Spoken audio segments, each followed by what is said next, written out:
During the summer of 1983, in a quiet town near Minneapolis, Minnesota, the charred body of a woman was found inside the kitchen stove of a small farmhouse.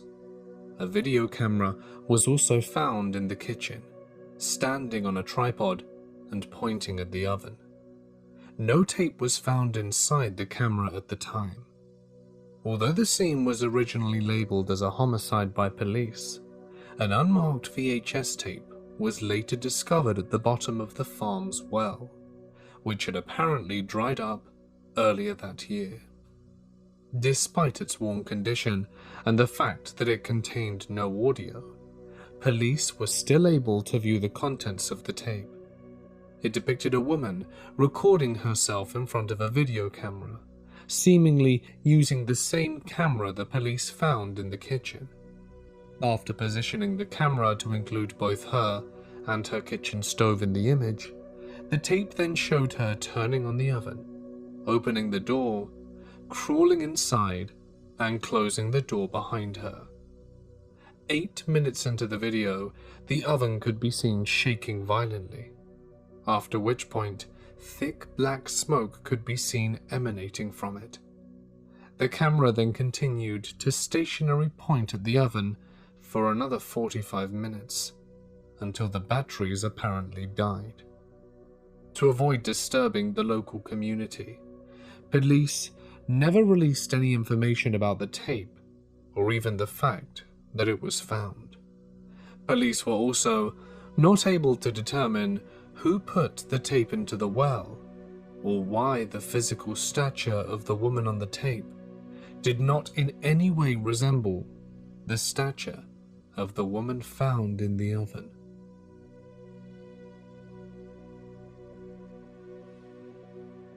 On the 24th of May 1970, the Soviet Union started a project that will be known as the Kola Superdeep Borehole. Although it has long been since abandoned, the hole still exists today and measures about 40,000 feet in depth. Be it for research or whatever claims have been told, the Kola borehole is not the only time Russia dug further than they should have, and several holes can still be found today, unprotected, in the desolate Russian wilderness. The biggest mistake of my life is going down one of these holes. A year ago, my work took me to a small Russian fishing village located in Siberia. It's a tiny place populated by no more than 200 people, most of them fishermen or hunters. It wasn't the first time being a scientist had gotten me into strange situations. I'm a geologist, which is not important for the purpose of this story, but I have experience in search and rescue operations back in the United States. My Russian language abilities were less than satisfactory, and considering only 2 people besides my crew spoke English in the village, it was a challenge to say the least. However, with the right spirit and willingness to share a bottle of vodka, they were some of the friendliest people that I'd ever met in my entire life. I particularly enjoyed the company of the village's only police officer, Vadim, who happened to speak at least basic level English.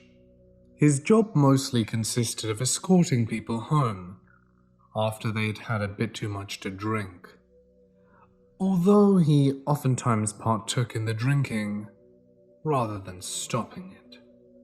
Needless to say, we quickly became good friends. We rather enjoyed ourselves in such a bizarre world cut off from civilization. At least we did, until the 9th month of our deployment. One of the locals' 7-year-old daughter had gone missing. Her name was Daria, and she had been out playing with her friends around an old abandoned building, widely believed to be a Soviet-era silo. The whole structure had been closed off for almost 40 years and forgotten, yet the children loved hanging out in the area. On that particular day, the silo was open. The doors were broken down, which revealed a large room full of ancient equipment and a large dark hole in the center.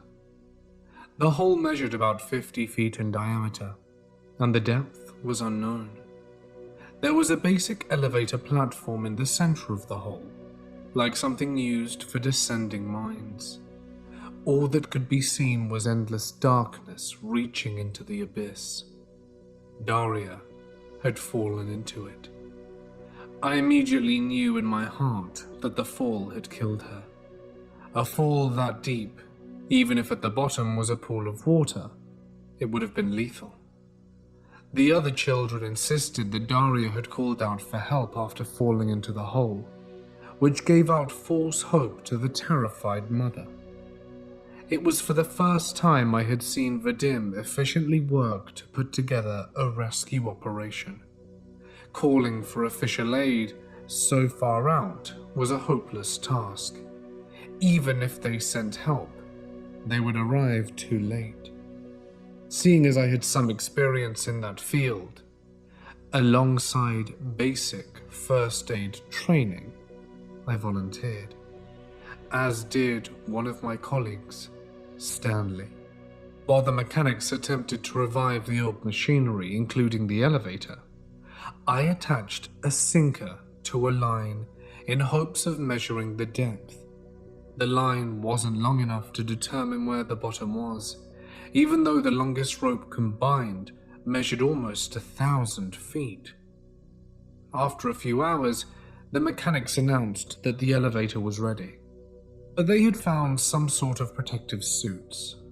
According to the few documents they found in the facility, the atmospheric pressure was quite high, and the temperatures reached up to 150 Fahrenheit. I knew then we would retrieve nothing but the body of a little girl for the family to bury. Got off. Ready?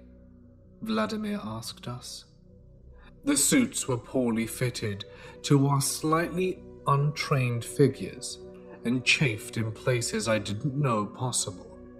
We entered the lift, which was protected by a rusty metal cage full of holes. We were given only one walkie-talkie to communicate to the people on the surface, in addition to some old flashlights. "We're ready. Lower us down," Stanley said. The gears running the elevator platform started churning. A clunky sound echoed through the room down the hall. There was a small screen on the elevator with numbers signifying the depth. It was an excruciatingly slow process, no more than a foot a second. However, the change in atmosphere was imminent. We descended 100 feet. Darkness had already enveloped us. The weak flashlights we had brought along hardly provided any comfort. "You think this is dark? Wait till you see winter in village," Vadim said, his usual dull humor. Me and Stanley both faked a chuckle. "Would you please check if the radio works, Vadim?" I asked. "It works. No worries," he responded. 500 feet. The walkie sounded for the first time since our descent almost 10 minutes ago. The Russian was heavy, and the static made it incomprehensible to a novice such as myself. "What was that, Vadim?" I asked. "Oh, they just ask how deep we are." "Shouldn't we be able to hear them talking? We're only 500 feet down," Stanley asked. "Yes, something strange here," Vadim said. Other than the electrical hum of the ancient elevator and the sound of Stanley nervously shifting his weight, we couldn't hear the chatter of people just above us. "Very strange," Vadim mumbled to himself. Something about Vadim seemed off. I had never seen him worried like that before. "Guys, is it getting really warm here or is it just me?" "Yeah, I'm sweating bullets already," I responded. 1,000 feet. Pomogite. A small voice cried out from the depths below. Did you hear that? I asked. Hear what? Someone called out for help below. I hear nothing. I put a finger to my lips, gesturing for silence, while listening attentively. Then I heard the same voice again. Help! The same voice, but slightly louder. There it was again. Yes, I heard it, Vadim said. Hold on. They called for help. Yes, you heard it too. Of course, but it was in English. It wasn't too unusual for the children to pick up a bit of English, maybe a word or two while we were visiting. But this wasn't that. It didn't make sense for a young girl to know that word, not in a tiny Siberian village. Vadim called out for the voice but got no response. Damn it, can't we make this thing go any faster? 4,000 feet. More than an hour had passed, and we couldn't see the bottom yet. It had been quite some time since we heard the voice, and I had developed a throbbing headache from the heat. If someone had really called out from the bottom, we should have reached it already. Guys, I see light, Vadim announced. What are you talking about? Light at the bottom. Look. He frantically jumped up and down while pointing towards the darkness below. There's nothing there, Vadim, Stanley said. How can you not see? It's so bright. I glanced over at Stanley in confusion. My first thought was that Vadim was going crazy due to the heat and darkness. 5,000 feet. None of us had said a single word since Vadim told us about the light. Our moods were descending much faster than the elevator, and on top of that, my headache was almost killing me. Out of nowhere, the elevator stopped, shaking violently in the process. It knocked me straight to the floor, and I was out in an instant. A few seconds passed while I came back up, and I saw Stanley lying, unmoving next to me. Vadim, however, was nowhere to be found. Stan, are you all right? I shook his shoulder. He grunted as he sat back up. What the hell just happened? I don't know, man, but Vadim's gone. What? Where did he go? I don't know, he just vanished. We looked around. There was no way out of the elevator. Although there were a few holes in the metal cage surrounding us, it would still be impossible for a large man such as Vadim to get through. Hey, I found the walkie, Stanley said. Try calling the surface. He called for help, but static was the only response. We tried to call out for Vadim, but he was far gone. The elevator started descending again. Screw this, let's go back up, Stanley pleaded. I clicked a few buttons on the panel. How? The controls are broken. Only the ones on the surface work. He started screaming for the people up top to bring us back, but we both knew there was no way they could hear us from way down here. 10,000 feet. It had taken more than 4 hours to get that deep. The heat was getting worse for each feet descended. I had already passed out a few times from dehydration, despite having brought an ample amount of water. Why haven't they brought us back up yet? Stanley asked with a weak voice. He was quite a bit older than myself, so he was rapidly dehydrating from the heat. I didn't know it was even possible to be down this far. Stanley didn't respond. He'd fallen unconscious, but I lacked the energy to wake him. I was about to pass out for the 9th time myself. I was only jolted back into consciousness by what sounded like singing. It was the most beautiful thing I had ever heard. It was in Russian, and I didn't understand what it was about, but it was so serene, so pure. Stan? I called out with a fading voice. Can you hear that? Who's singing? He mumbled half asleep. A light appeared in the depths, and the singing got louder. "I see it. The light," I said. The elevator stopped once more. Stan was gone. Just like Vadim, he had vanished into thin air. But the light remained. The beautiful, warm light. It started moving towards me. And the closer I got, the more I felt at peace. The light ascended until I saw nothing but the brightness surrounding me. Then, there was nothing. I woke up in a hospital 1 week later. I had been found in the middle of a forest in eastern Russia by a pair of hunters. I had no documentation or proof of who I was, and as they claimed, my story didn't add up. No such hole existed according to public records, which wasn't much of a surprise, but when I dug deeper, I realized the village I had stayed in for the better part of a year wasn't even on the map. The ordeal had taken a toll on my mind, leaving several gaps in my memory, though I could recall a few phone numbers from my colleagues. When I called them, their numbers were all either disconnected or reached completely unrelated people. After a lengthy investigation, I was allowed to travel back to the United States on an emergency travel document. My fingerprints matched some documentation of my existence, which helped. Not criminal records, mind you.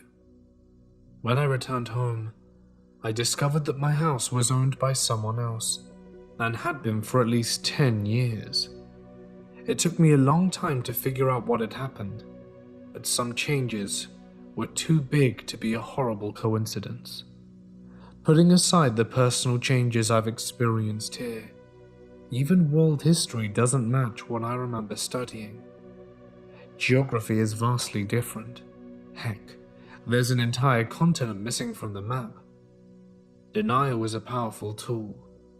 It took me months to come to terms with a very simple fact.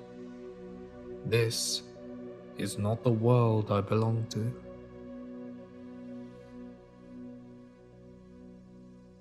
One summer day in Southampton, New York, a woman pulled into a gas station.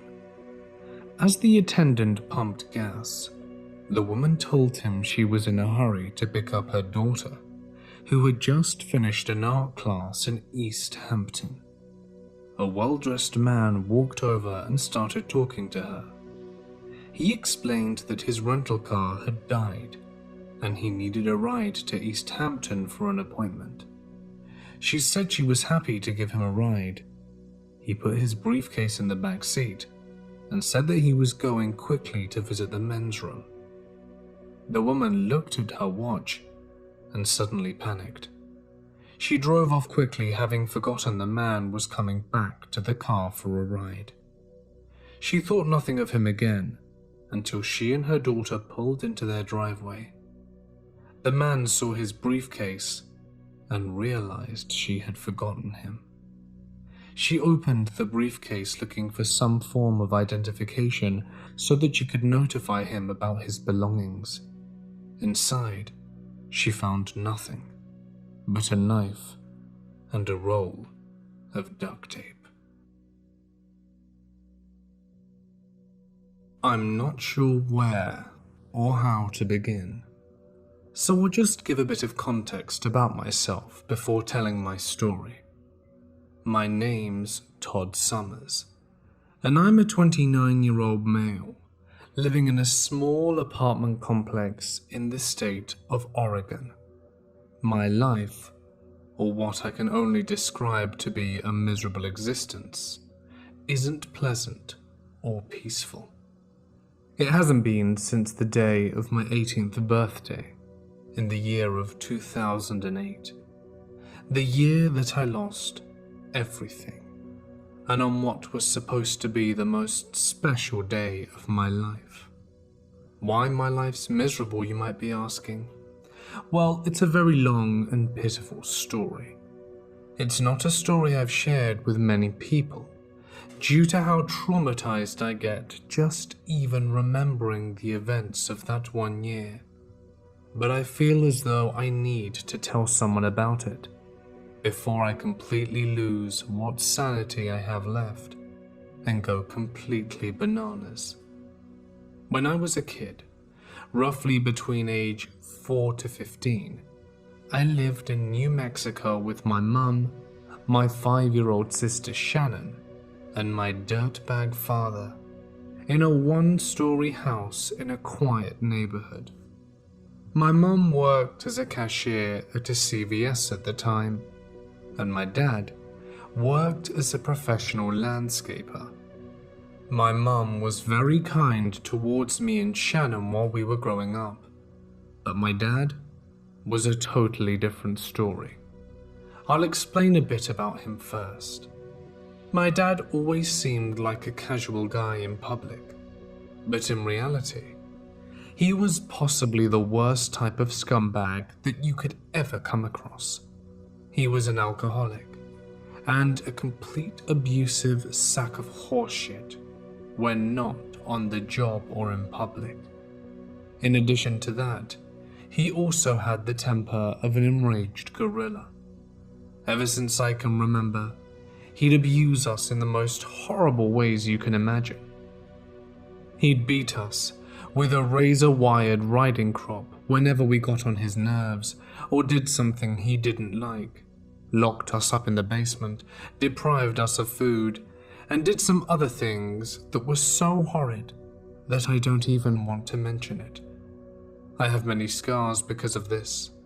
My mum was also a victim to his abuse and would constantly be berated, slapped, assaulted, and beaten by Dad if she tried to stand up to him or defend us.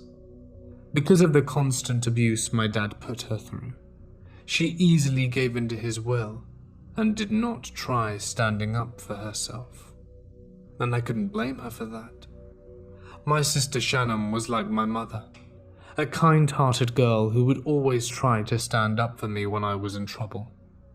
But she was also timid like my mum was, since she also suffered heavy abuse from our father and was too afraid to try and stand up to him.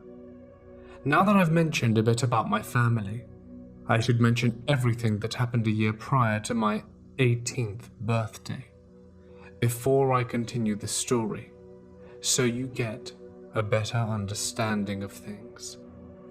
My dad never allowed Mum to let me or Shannon have birthdays in his house, as he put it, because he always said that we were mistakes that God put on the planet, and that mistakes don't need it or deserve birthdays. Because of this, none of us were able to have a real birthday, since he was usually home on all my previous birthdays and would make sure that Mum didn't try throwing any parties behind his back. If she argued about it with him, or so much as even mentioned our birthdays around him, Dad would beat her with his razor-wired riding crop until she bled in some areas. She had a lot of scars on her body because of his previous beatings, and so did Shannon and I. About 2 years prior to my 18th birthday, my dad had gotten fired from his construction job for reasons I didn't know. Now, this may sound very hard to believe when I tell you this, but I assure you that it's true. My mum never found out that my dad was fired because of 2 things. 1, he never told her, and 2, he lied to my mum and said that he'd been promoted and would be starting at his new job location as the assistant manager, but it would be a few months or so before he started. How do I know he was fired? Because the year he was fired, I heard him from my living room having a shouting match over the phone with supposedly his boss about how he never liked the job anyway, and that his boss's whole company was just a giant pile of dog shit that deserved to be burned from the ground. I remember feeling my blood turn to ice when I overheard him threatening his boss by saying that if he even so much as thought about telling the police about what he found, he'd have his new friend some guy by the name of Mr. Victor Vasquez silence him and his family. I don't know who this Vasquez guy was, and honestly, I wasn't sure that I wanted to find out. By some stroke of bad luck, my dad had noticed me overhearing his argument and warned me that if I spoke a word of this to my mum, he'd chain me and Shannon up in the basement and beat us with a crowbar until our skulls bled out. Terrified, I never said a word to my mum about it, although I probably should have. My mum's job luckily provided her enough money to keep the house running, but the next several weeks were after that phone call. Things didn't get any better. I honestly don't know why she didn't divorce my dad after all the shit he put her through all those years. I even questioned Mum as to why we couldn't do just that many times before, but she said that it was because his job made more money than hers did, and she wouldn't be able to keep affording the house if she filed for divorce. Once Dad started going to work at this news site, 4 months later, my mum began to grow suspicious when she noticed a few things. The first thing she noticed was that my dad started hanging out with these mean-looking Mexican guys, who he said were part of his new construction crew, over to our house to chat and get drunk on our front yard. But my mum had doubts about that being true. These men were about as cruel and heartless as my dad, if not worse. My mum got very bad vibes from these men, due to the way they acted. They would make very rude and offensive comments about my mum, Shannon, and I. Some of the comments were even racist. If my mum told them to stop or tried to get them to leave, they'd get hostile and threaten to tie her up and beat her if she didn't show them respect. My dad actually shared that opinion and told my mum that unless she wanted to be sodomized by his friends, she better show some respect towards them. He'd say things like, "You better do as my boys say and show them some respect, unless you want to get hurt. They're my friends, and no one shows any disrespect towards them." Also, that one thing she noticed was how much money he had started making. Each Friday, Dad would receive paychecks of up to about $50,000 to $60,000, which was far higher than the amount of money he used to get paid on his previous work location.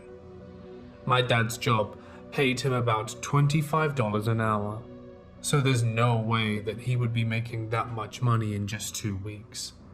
When my mum questioned him about why his pay rate was so incredibly high, all of a sudden Friday night, when me and Shannon were eating dinner in the living room, he lied and said it was because he was working for a very wealthy contractor who paid him extra for overtime.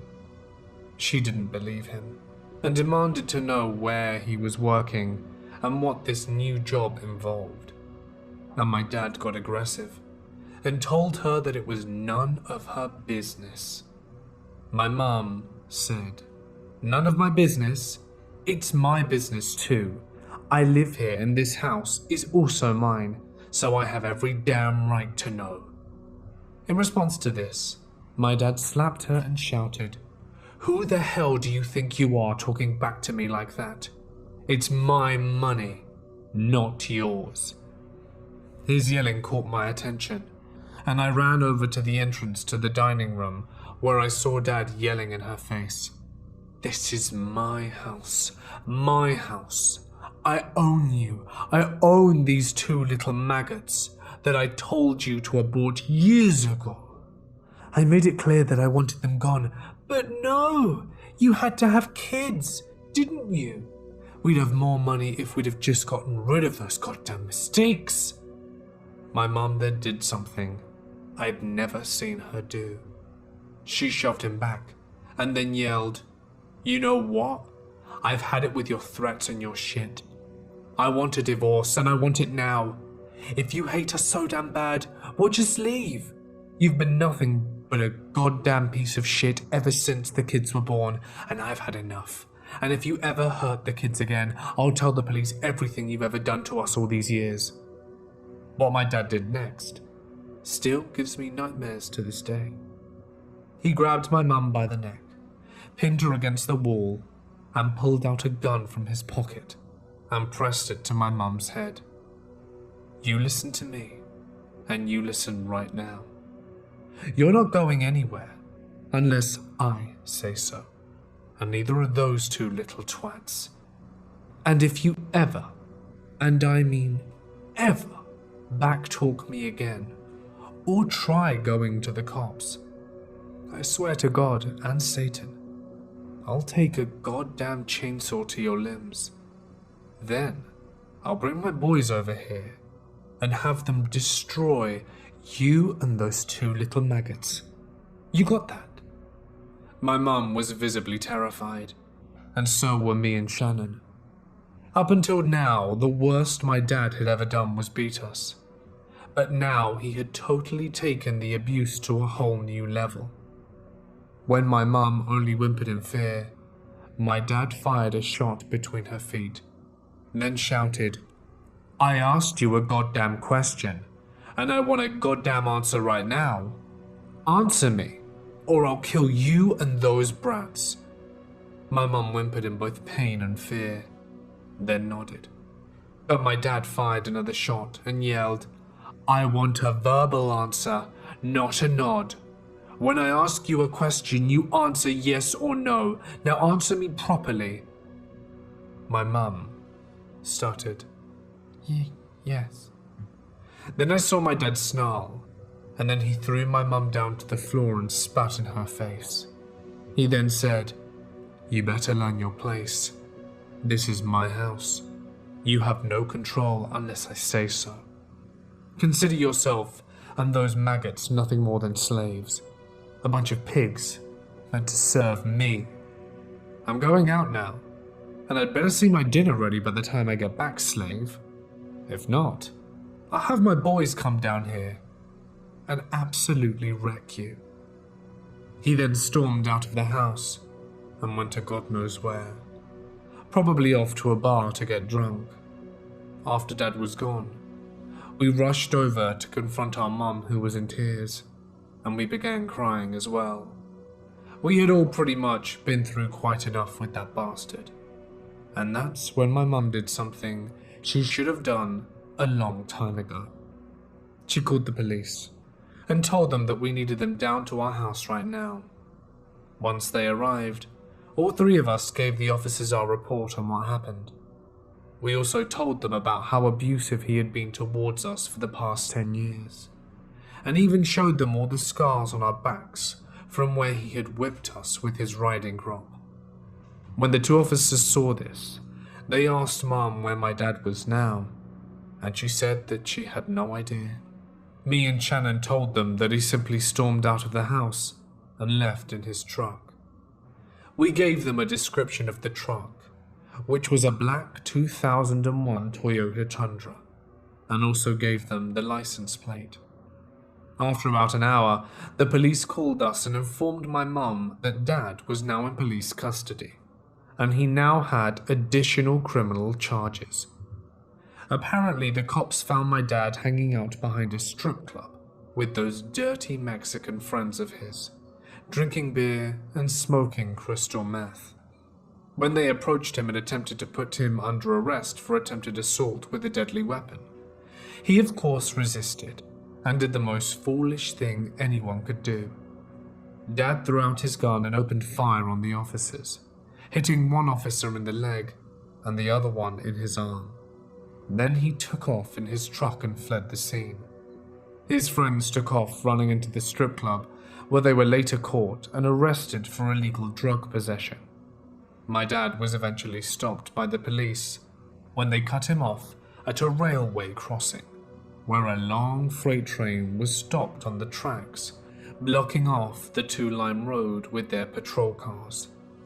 When he attempted to open fire on the cops, an officer tased him with a taser gun and took him into custody. When they searched his truck for any other potential weapons, they found a small unlocked safe underneath the back seats, which contained tons of illegal drugs, ranging from marijuana to crystal meth and LSD. But what they found with the drugs was something that answered the question that Mum had questioned my dad about. It was a list of drugs and how many had been sold. As it turns out, my dad had been working for a Mexican drug cartel for about 4 months. Remember those men Dad was hanging out with? And remember that name, Victor Vasquez? Turns out, Mr. Vasquez was the boss of an extremely dangerous and savage Mexican drug cartel. And those Mexican guys my dad hung out with and invited over to our house were members of the cartel. When the police told us all of this, I remembered that threatening warning my dad had given to his old construction job boss over the phone about killing him if he reported him to the cops. I understood now what must have happened, but the police apparently had already found out and told us everything. Sure enough, my guess was right.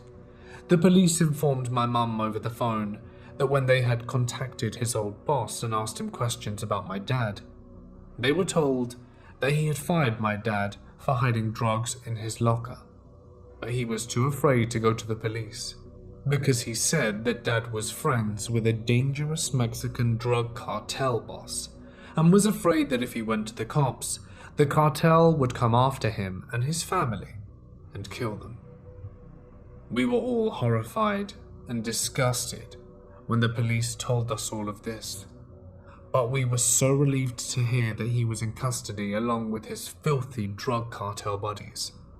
Me, Mum, and Shannon all appeared in court a few days later and gave our testimonies to the judge, and my dad was found guilty of abuse, physical assault, assault with a deadly weapon, attempted murder of a police officer, and drug trafficking, and sentenced to 30 to 50 years in prison without bail or parole.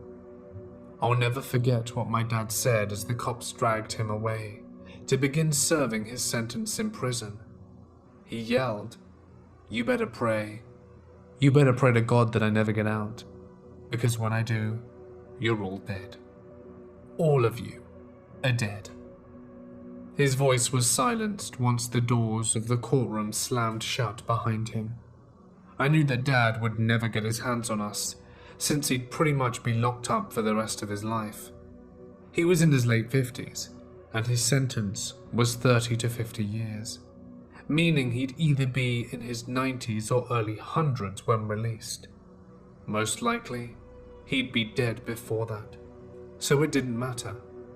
I never heard about what happened to those other cartel friends of his, but I assumed they ended up getting locked up as well. After that event, our lives got so much better over the next several months. My mom got promoted to being the manager of the CVS pharmacy around October, and also got an increase in salary, and she started dating a 49-year-old retired Navy veteran named George around November. He was the nicest man my mum had ever met, and treated her like a queen. He also loved me and Shannon. The two of them eventually married in December, and George became my stepdad. Me and Shannon even started making a few friends in school. Because of our real father, we'd not been able to socialize very well, due to all the heavy abuse we had to endure from him. But that wasn't a problem anymore. With Dad gone from the house, we were free to do what we wanted without him controlling our lives. I began to pursue a dream that I'd had since I was a kid, and that was becoming a comic book artist. I enrolled in various classes in school, and Shannon planned to one day become a professional photographer, as she loved photography.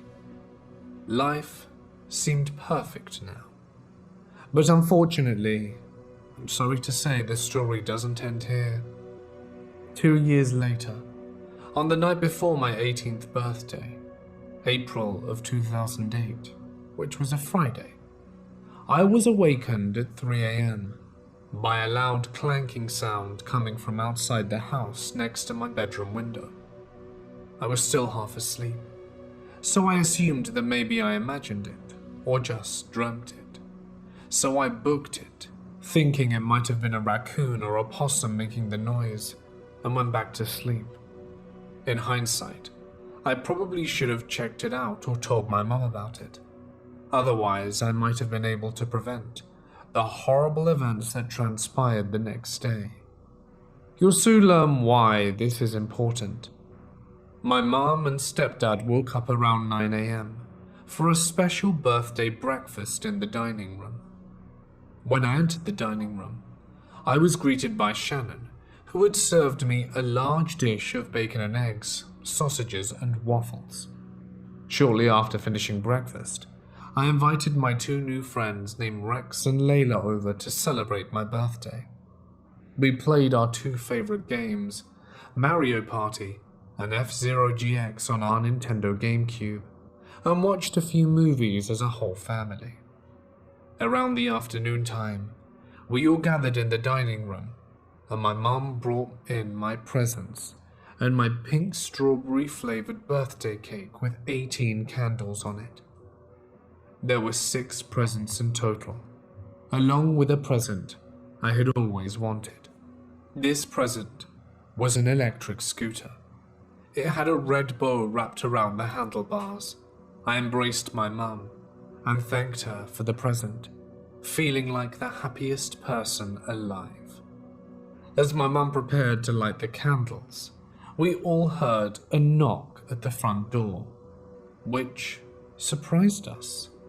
We weren't expecting anyone else, so we all wondered who was at the door.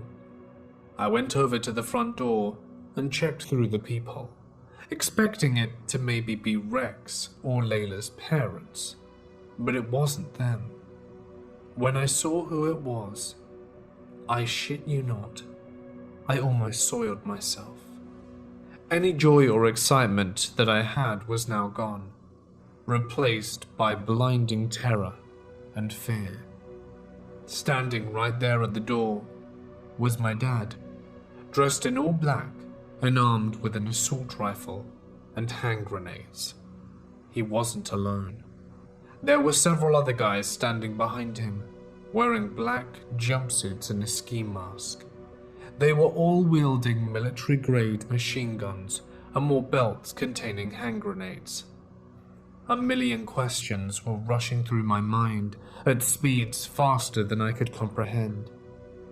How the hell did my dad get out of prison?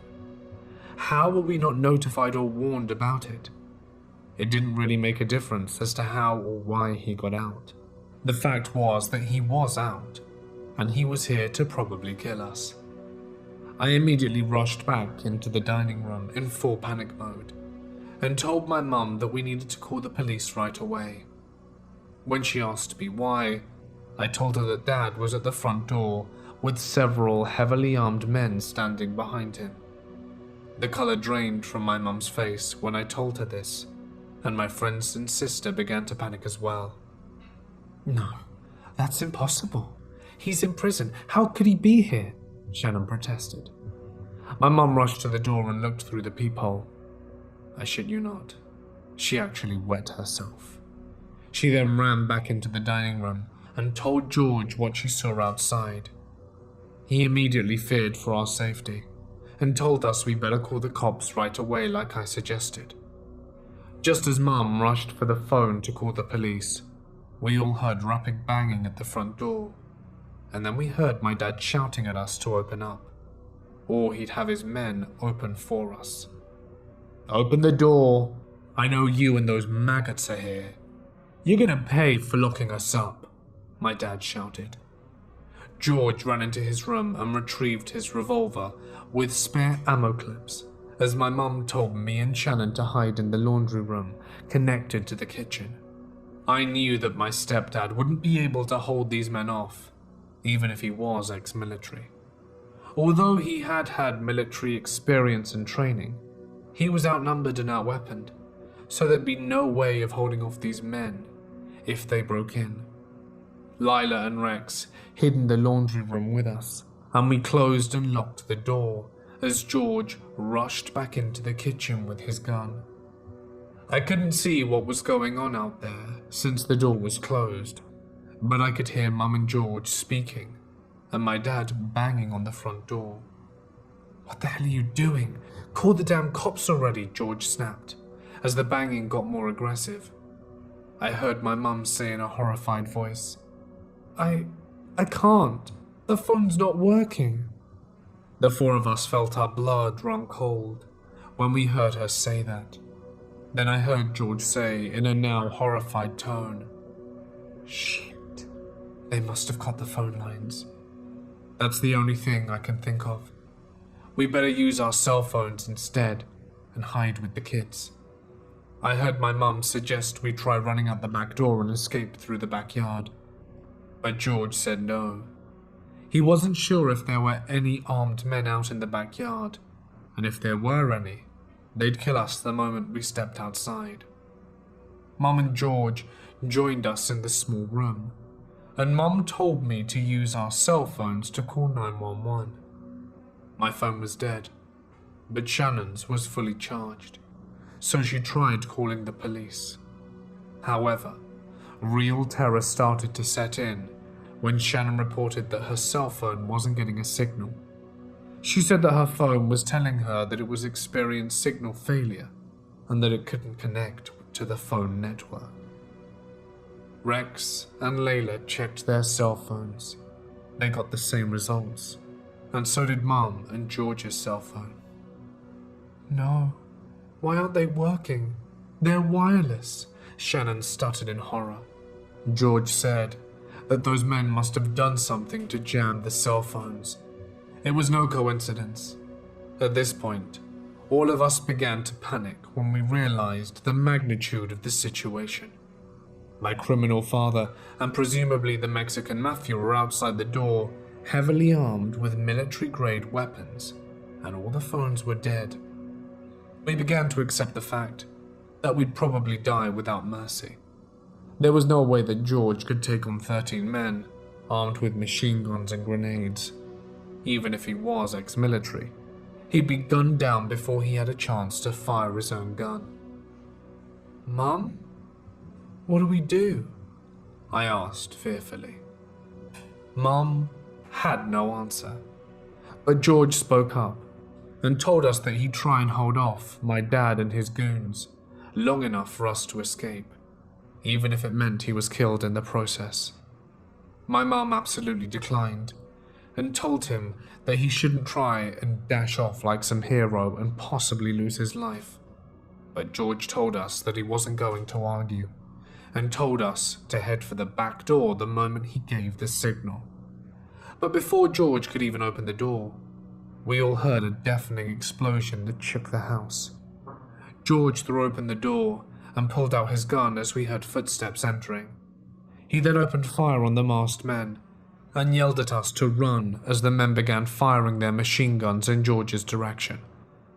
Mum told us to follow her towards the back door, but before we could make it to the dining room, a grenade flew into the kitchen and landed in the sink where it exploded. The force of the explosion threw us all across the room, and I ended up hitting my head on the refrigerator so hard I was knocked out cold. Now, before I continue, I need to warn each and every one of you. This story gets extremely graphic and disturbing from this point on. It traumatizes and disgusts me to just recall or relive the events that transpired next, but I need to get it off my chest and put it behind me once and for all. When I awoke from being unconscious, I found myself tied to a chair and appeared to have been moved to a corner of the kitchen right next to the living room entrance. But that wasn't all I saw. The entire front entranceway of the house along with the door had been blown to pieces, and to my horror, I saw my stepdad laying dead on the floor in a pool of blood, with multiple bullet holes in his back and one through his head. I saw two of the masked men laying on the floor dead with gunshot wounds as well, most likely killed by my stepdad before meeting his end.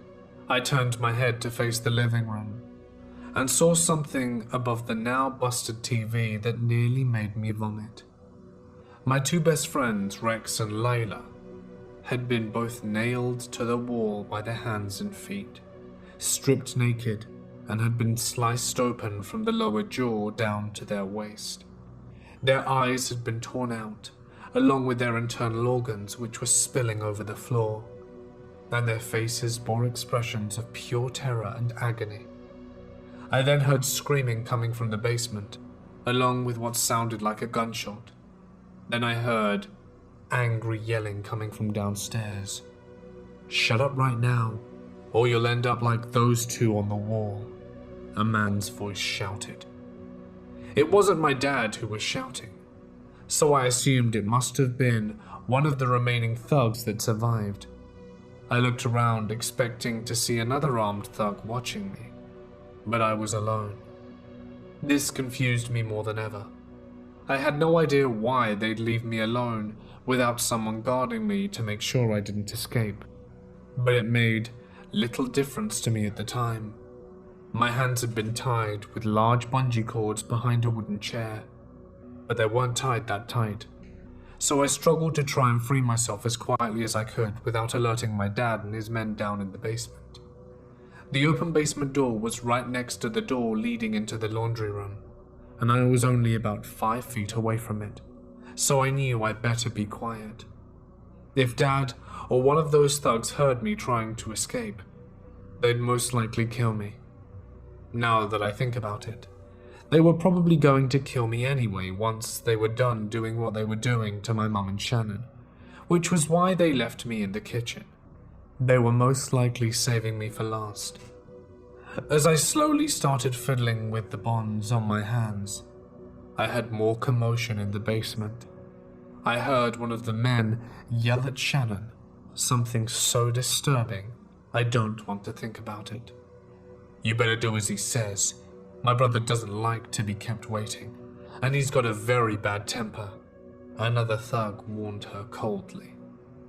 As I got one cord off my hand and started to free my hands from the rest of the bungee cords, I heard my dad say to my mum, "You better swallow every last drop when I blow my load.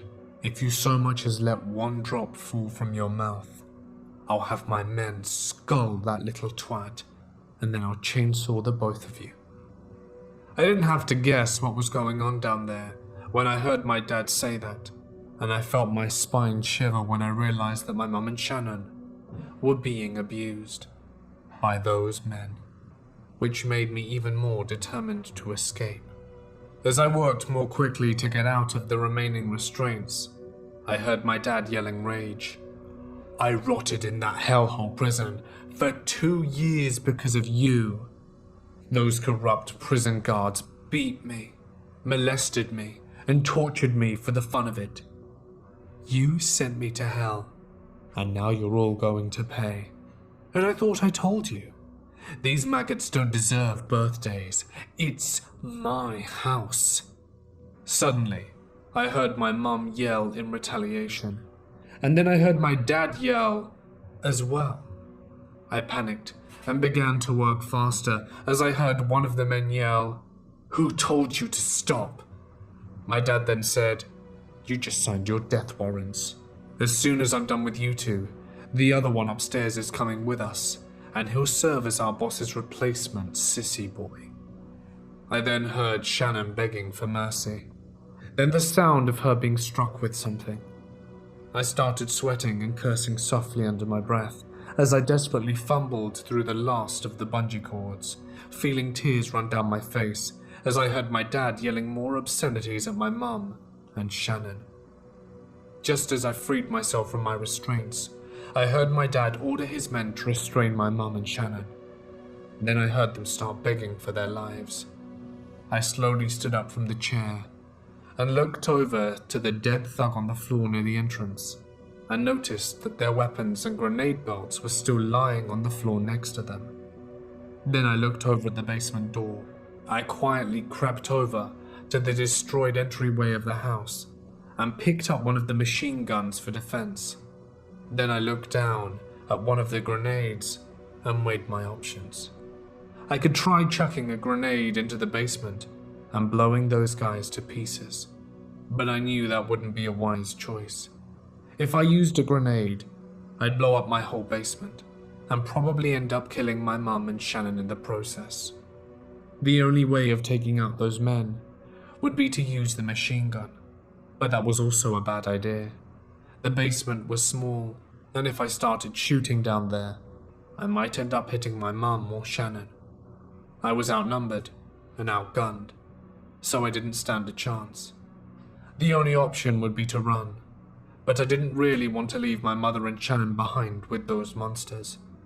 However, I knew that I didn't have much of a choice, so I made the decision to escape through the back door, while avoiding any possible thugs that might be outside guarding the area. Then, to get as far away as possible safely to a neighbor's house and call the police. As I took one of the grenade belts containing 5 grenades, along with 2 spare ammo clips strapped around my waist, I heard the most horrible sound imaginable. I heard the sound of a chainsaw being revved up, along with my mum's screams of agony and Shannon's wails of horror. Over the roar of the chainsaw engine, I heard my dad yell in both rage and sadistic delight, "No one's coming to save you. You're going to die." I knew what was happening, and I felt so helpless, knowing that I could do nothing but to run. As I ran through the living room and into the dining room to get to the back door, my heart dropped at the sight I was greeted with. The dining room table had been knocked over. My birthday cake splattered on the floor, and all of my presents had been smashed and destroyed, including my new scooter. It was broken into several pieces. Wires could be seen protruding from the monitor, and there was also a message on the wall in Rex and Layla's blood. "Mistakes don't deserve birthdays." I couldn't believe what I was seeing, nor could I believe what was going on. One moment I'm the happiest person in the world, with a loving family, and having the best birthday ever. The next, these armed murderers led by my evil father ruined it, breaking in and murdering my stepfather and 2 best friends. And now my sister and mother are most likely being murdered as well, and I couldn't do anything about it. All I could do was run, and run I did. I slowly opened the door leading into the backyard, holding the machine gun tightly in my hands and checking my surroundings. The sun was starting to set as I slowly made my way across the small yard and over towards the wooden fence near the end which led to my neighbor's. From there, I'd cross through her yard and try to call the cops from her home once I explained the situation. The thought made me wonder if anyone had called the cops at some point since my house was invaded. Surely someone must have heard the explosions and gunshots and called the police by now. So why hadn't they shown up? My thoughts were interrupted when I heard a man shout, "Who the hell are you?" I turned my head and saw 2 masked thugs standing near the shed next to the house with machine guns in their hands. I didn't hesitate and immediately opened fire on the 2 thugs with my machine gun before they could fully raise their own weapons, hitting them both in the chest and face. As soon as I was done with them, I quickly started running towards the fence, knowing that my dad and his other men probably heard the gunshots and would come running outside to investigate. As I started climbing the fence, I dropped the machine gun into the other yard, just as I heard my dad yell, "Hey, what's going on over there?" I scrambled like mad on the other side of the fence and managed to make it into Mrs. Westwood's yard, as I heard my dad order one of his men to go and see what all the commotion was about. Once I got back on my feet, I retrieved the machine gun and took running across the yard, but I hid behind a large doghouse as I saw the fence wiggling. As I stayed hidden, I saw one of my dad's masked henchmen poke his head out of the top of the fence and scanned the area. Once he was convinced I wasn't there, he returned to my yard, and I heard him run back towards my house, shouting something to my dad. I then heard my dad yell from all the way in the house, "That little maggot escaped and killed 2 of our men.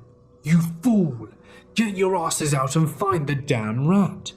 If he gets far away enough, he'll have the damn cops down here in minutes. I don't care what you use or do, but find him. I want him alive." I decided at this point, going to Mrs. Westwood for help wouldn't be a wise choice. If Dad and his goons decided to come onto her property to search for me, I'd be putting her in terrible danger, which was the last thing I wanted. So I decided to head further away from my house and find a safe place to call the police. I was pretty sure Mum and Shannon were dead at this point, and this thought brought a tear to my eye. All my life, I had been treated like garbage by my abusive father, and my mother and Shannon were the only 2 people I had at the time to keep me going. They were always there to look out for me, to care for me, and now I would probably never see them again.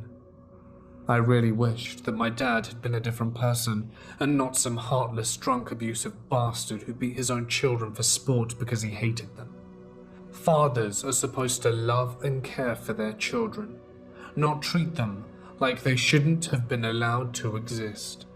I hated my father for all the hell he put me and my family through, and I wanted to make him pay. I thought about it long and hard.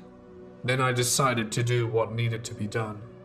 I was going to try and take out the last 3 thugs in my house along with my dad. I knew it was suicide, but I didn't care anymore. I had just lost everything and everyone I cared about to my dad, so I had nothing to lose except my life. If I was going to die, I was going to take the bastards who killed my family down with me. I headed out the back gate that led into the front yard of Mrs. Westwood's house. Then I made my way across the yard and into the sidewalk, where I then slowly made my way back towards my house. As my house came into view and I got close enough, I noticed something near the driveway that I failed to notice earlier. There was a white van with no license plates parked behind my mum's Honda Civic, with its side door open, and in there were none other than the remaining 3 masked men. But my father wasn't there.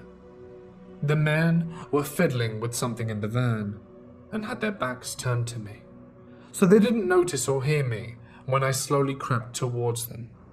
A sadistic grin came over my face as I realized I had the element of surprise on my side. "Time to pay, assholes," I said softly, reaching down to my waist. I pulled a hand grenade off my belt, yanked the pin out, and then threw the grenade right into the van, where it landed right under the feet of one of the 3 thugs. The moment they looked down to see what landed in the van, the grenade detonated, as the entire van exploded into pieces, killing the last of the henchmen, and destroying my mum's car in the process too. As soon as the van was destroyed, I turned towards my house, just as I heard my dad yelling from inside. As soon as he stepped out, I felt my blood boil when I saw him. This was the man that caused me so much pain and suffering since I was a child, and now I was going to make him pay for what he had done. As soon as I raised my gun at him, he turned around and looked directly at me, and then I yelled, "Go to hell, you demon." I fired the gun, and several shots rang out, hitting my dad in both his legs, left kneecap, and his right shoulder. He fell to the ground screaming and cursing in pain as I prepared to end him with a shot to the head. But I stopped short when I heard the sound of sirens in the distance, and there were lots of them. I felt a rush of relief as I realized that the police were coming. So I threw the machine aside and removed the grenade bolt from my waist, as not to make the cops think I was the bad guy. Just before I could move, I heard my dad shout, "You piece of shit. I swear you'll pay for this. I should have just killed you and your stupid sister the moment you left your mom." I responded by spitting in his face. I then ran across the yard, leaving my dad and the weapons behind, as I attempted to get as far away from the house as I could, just in case my dad decided to try shooting at me. He may not have been able to stand since I shot his leg really well, but he would still be able to move his arm and hands, and that meant he'd be able to shoot me or try to bomb me with a grenade. Once I got past 4 houses just down the street, the adrenaline in my system began wearing off, and I collapsed into the front lawn of a neighbor's house next to the driveway, completely exhausted from being in fight or flight mode. As I lay there and began accepting the reality of everything that had just taken place, I just broke down sobbing. Then I began to feel myself slipping into unconsciousness from exhaustion. Through my tears, I saw dozens of flashing red and blue lights heading in my direction. There were 5 police cars, 3 unmarked police cars, and a heavily armored SWAT truck heading in the direction of my house. One of the unmarked patrol cars seemed to have noticed me, because one of them slowed down and drove up to me on the driveway just a few feet away from me. That was the last thing I saw before blacking out. When I woke up, I found myself laying in a hospital bed, with 3 police officers and an FBI detective standing next to me. The detective introduced himself as Detective Fox Riley, and told me that he was the one in the unmarked police car who noticed me lying on the ground and had called for an ambulance to bring me to the hospital. Now, as you can guess, I had a lot of questions, but the first thing I asked was where my mum and sister were. Were they all right? The detective looked down with a sad face and said, "I'm very sorry, Todd, but I have some bad news regarding that question." Detective Riley hesitated for a moment, then with a heavy sigh, told me that my sister and mother were both dead. My heart nearly stopped when I heard him say that. I had already suspected that Dad had killed them, but I wasn't able to confirm it at the time when I was still at my house, since I'd been running and fighting for my life. However, I didn't want to accept what I had just been told. I asked for proof, and Detective Riley told me he had evidence photos he took at the crime scene, but he warned me they were very graphic and disturbing, and advised me to reconsider my request. But I insisted on seeing them. Detective Riley pulled some photos out of a briefcase and handed them to me, and what I saw in those photos nearly made me vomit. I had already suspected that I was going to see some very nasty stuff, but nothing up until this point could have prepared me for what I saw. The first photo was of my mother, laying on the basement floor with all 4 of her limbs cut off, right at the hips and shoulders. Her eyes had been gouged out, her gut had been sliced open, and all of her internal organs had been torn out and sprawled across the floor right next to her corpse. Shannon fared no better. She also had all her limbs sawn off, and her insides had been ripped out. But unlike Mum, her entire face had been shaven off, and her eyeballs removed as well. She'd had her sex organs also cut off, along with my mum's too, and from what I could tell from looking a little closer, I saw what looked like semen, splurted all over the eye sockets of both my mother and Shannon. This was more than I could take, and ended up vomiting all over the side of the bed. Then I just broke down, sobbing again. That bastard father of mine had murdered my friends and my entire family, and I was now alone. A nurse was called in to clean up the mess that I made from puking.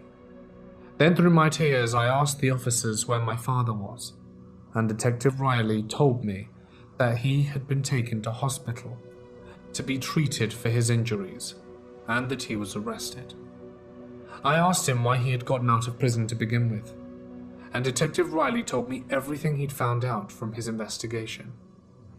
My dad had broken out of prison during a power outage a week ago that had been supposedly caused by bad weather, but was later discovered to have been caused by an act of sabotage done to the power lines, caused by none other than the Mexican cartel group run by the mafia boss, Marco Vasquez, the brother of Victor Vasquez, who my father worked for before his imprisonment 2 years ago. The saboteurs were 2 Mexican drug cartel thugs disguised as linesmen who had stolen an electrical line track, then drove down to the prison where they destroyed the main electrical generator to the prison where my dad was being held, effectively knocking out the power to the whole prison. They also damaged the backup generator so that there would be no backup power, which meant all the security systems would be down, along with the electronic locks on the cell doors of the prison, allowing my dad and dozens of other prisoners to escape their cells. Once they got out of their cells, my dad and his 5 drug cartel inmate friends overpowered the 3 guards by slicing their throats with kitchen knives, took their guns, and several other officers as well. Once they left, they fled the prison on foot for about 2 miles, and were then spotted by several witnesses entering a black van with completely tinted windows. The police tried to stop them, but my dad and his men easily overpowered the pursuing cop cars with RPG launchers and a Gatling gun inside the van.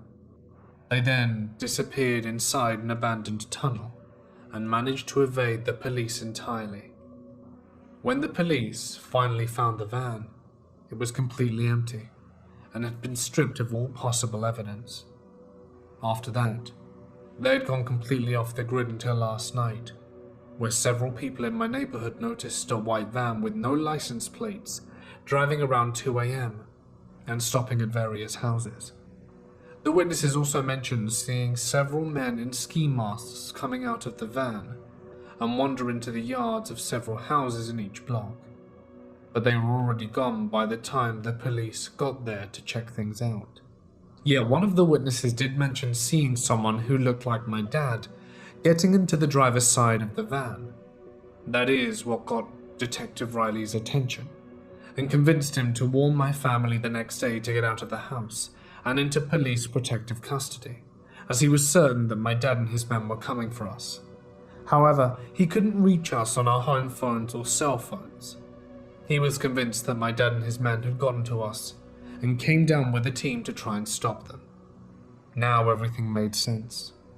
Remember earlier when I mentioned that I thought I heard something making noise outside my house late last night? Well, I soon learned what it was when Detective Riley told me what they found when the police searched my house for evidence inside and out. Turns out the phone box outside my house had been smashed open, and all the wires connecting to the phone lines had been ripped out. The police also found an illegal cell phone signal jamming device attached to the wires connected to our Wi-Fi network, which jammed all cell phone signals within a 30-foot radius. But our house wasn't the only one that had been hit. After a thorough investigation of the neighborhood by police and FBI officials, they found that every single house on our block, and the houses 1 block over, had also been hit and had their phone lines cut. They were convinced that my dad and his men had done this last night, so none of the neighbors would be able to call for help once they noticed the commotion in my house. So that was it. That's what I heard last night when I woke up. It wasn't a wild animal that I had heard outside my room. It had been my dad or one of his men smashing our phone box open and cutting our phone line and jamming our cell phone signals. I couldn't believe how clueless I had been. If I had actually bothered to wake up my mum and tell her about what I'd heard, her death might have been prevented, and so would the deaths of my sister, stepfather, and 2 best friends. But Detective Riley told me that it wasn't my fault, and that there's no way I could have known. He suspected that Victor Vasquez had been planning this for the past 2 years, since he and my dad got locked up in prison, most likely for revenge. Due to how well calculated this whole plan had been, Detective Riley was pretty sure that he had help from other members of his brother's drug cartel, and possibly even corrupt cops and prison guards both inside and out, and there was no way that Victor and my dad could have pulled this off without help from Marco's drug cartel. As of now, they had no clue as to where Victor and his brother were, but Detective Riley assured me that they'd soon find the answers to their location once he questioned my dad. Once Detective Riley finished telling me this, I couldn't even begin to describe the pain I felt from everything that had just happened to me. All my hopes and dreams, all my plans for the future had been forever shattered and changed because of what my dad had just done, and on my birthday. I don't know what to do now. There was no way I could go back to my house now, not after everything that had just happened. Detective Riley told me that he was very, very sorry for my loss, and that he would do all he could to help me for now, and he even told me happy birthday. But I didn't even acknowledge it. How could I? My first and only true birthday had been ruined, in the most nightmarish way imaginable. There's no way I'd ever be happy on my birthday again, not after this. The day of my birthday would always serve as a reminder of the day that my entire family was murdered by that bastard father of mine. Detective Riley then told me that he wanted me to answer some questions that he had, and took out a voice recorder from his briefcase. This included everything that had happened from the moment I woke up on the morning of my birthday, to everything that had happened after my dad arrived at my house to completely ruin my life forever. I really didn't want to relive those moments, as they haunted me. But Detective Riley said it was very important, because I'd be providing a lot of extra evidence for the upcoming trial that my dad would be facing in court, once he was well enough recovered to move around again. So, without much hesitation, I told Detective Riley everything that had happened on the day of my birthday, from the moment I woke up to the moment where I blacked out on the neighbor's driveway. It took about an hour to explain everything from start to finish, and once I finally got to the part where I passed out on the driveway, I was breaking down in tears again. Detective Riley thanked me for my interview, and told me that it would be everything that he needed to further build his case against my dad. He also commended me on how brave I was for taking on all those armed thugs, outnumbered and outgunned, and that not many people would be willing to do something like that. I asked him if he really believed everything I had told him, and he nodded. Detective Riley told me that the forensics team had found enough DNA evidence in my house to prove that my story was true, such as my fingerprints that had been found all over the bungee cords that had been used to restrain me, and on the machine gun and grenade belts that I had left behind, so I wouldn't have to worry about being doubted by the authorities. Later on, I was told by Detective Riley that he had arranged for me to stay at a nearby hotel after I was checked out of the hospital, as they saw no reason to keep me there since I had no serious injuries.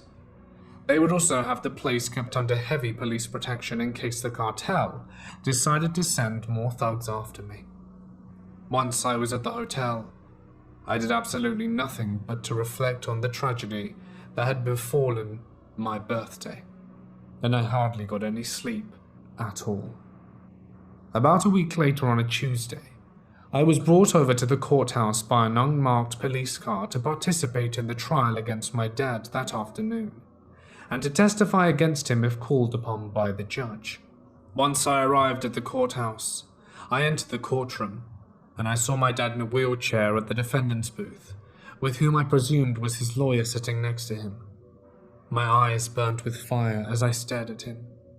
I was so tempted to just run up and strangle him for taking my family from me, but I knew that would be pointless.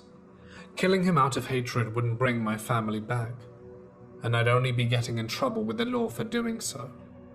So I took my seat in the witness booth and tried to calm down. There were lots of witnesses in the booths, including the parents of Rex and Layla, who had no doubt shown up to testify against my dad for the murder of their children. During the trial, the prosecutor revealed all the evidence that the police and FBI had found at my house, along with my recorded interview with Detective Riley, to the judge, including one more piece of evidence that horrified me. It was a snuff film that my dad and his men had made of my mom and Shannon. The jury all viewed the film after the judge excused the witnesses from the courtroom so thankfully I was spared from whatever horrors they had to see. Even with the doors to the courtroom closed, they were thin enough to where I could hear almost everything going on from inside there. I heard the sounds of Mum and Shannon screaming in pain and being absolutely destroyed. The sounds of my dad and his med ordering to shut them up, and then the horrible sounds of the chainsaw used to butcher them. I heard many other things on the film in the courtroom that were so horrible I don't want to describe them here. But what I will say is that my dad and his men had apparently committed the act of necrophilia, since I heard the judge question him about it later on. The rest of the trial is unimportant, so I'll skip to the end. Once everyone was called back into the courtroom, I saw several members of the jury looking completely sickened by what they had just seen, including the judge, who was slightly green in the face. After the jury looked over at the evidence and gave their conclusion to the judge, my dad was found guilty of first-degree murder of multiple police officers, the torture, rape, and murder of my mother's sister, 2 best friends, and was given the death penalty. 2 weeks later, I went over to the penitentiary where my dad's execution would be taking place, and I met up with the family members of my 2 best friends. They told me that they were sorry for what had happened to me, and they'd do anything they could to help me if I needed it. At approximately 11:55 a.m., me and dozens of other witnesses gathered in the witness room, where the execution of my father would soon take place. Once the clock struck 12, the curtains to the execution room slid open to reveal my father in an orange prison suit and strapped to the lethal injection table with 2 needles in his arms. The table had been raised up in a position to where my dad faced directly to me, and he just glared coldly at me with hatred in his eyes, but I did the same as well. This man had just taken everything from me, and now he'd finally got what was coming to him. I'll never forget what he said when the warden told him to make his final statement before the executioner activated the lethal injection machine to start the injection. Dad sneered while looking at me and said, "I hope the devil and his demons are doing your sweet little family members up the arse, 'cause when I get to hell, the devil and me are gonna do them up the arse for eternity. And I'll do the same to your friends. Have a crappy life, alone, like the trash you are. See you in hell." He started cackling like the Joker himself, as the table was lowered back down, but he went silent, as the warden then told the executioner to proceed with the execution. He flipped a switch on the lethal injection machine, and my dad was soon sedated, as the machine injected a sedative into his system. After the 2 drugs were injected into his system, he died successfully, and we were all left in the building knowing that justice had been done, and my dad was now burning in hell for all eternity for the sins he had committed. But I was never the same person again after that. Because of what I'd been through on my 18th birthday, I ended up falling into a deep state of depression and developed a bad case of PTSD. My mother's life insurance policy left me with enough money to make a decent living, but I could never return to my old house after everything that had happened. I sold the old house and moved far away to Oregon and rented an apartment to live in, hoping to try and put the past behind me. But I still haven't gotten over it, even to this day. Therapy, counseling, and even antidepressants have done nothing to ease the horrible depression and traumatizing nightmares that I continuously deal with every day. I never pursued my dream of becoming a comic book artist either, as it now seemed pointless. Instead, I dropped out of school and just started working at a fast food restaurant, making $9.50 an hour, just to continue living. And it hasn't gotten any better. I've often thought about just ending it all, since my life just seems pointless now. I have no other friends or relatives, and I've shut myself out from any social activity outside of work. I've also become an alcoholic and drug addict, just to try and ease from the constant pain I go through each day, knowing I'll never be happy again. And all because of my father. I'm writing this story now because I wanted to get it out there before ending my pain. so I can finally be with my mother and sister in heaven. I've already prepared the shotgun for myself, and I'm about to end my misery. But before I end it all, I have a few things to say for all of those who hear this. If you have a family member that's abusing you, be it your mother, father, or siblings, tell someone about it. Don't put it off like my mum constantly did, or things will get worse like it did for me. Stand up for yourself if you're being abused, and don't stand by and let it escalate. And to my father, I have something to say for you as well. I hope we never meet again in the afterlife, and may your soul forever burn in the deepest, darkest pits of hell for all eternity. And that's all I have to say. Mum, George, Shannon, Rex, Layla, I'm coming home. You won't be alone anymore, and neither will I.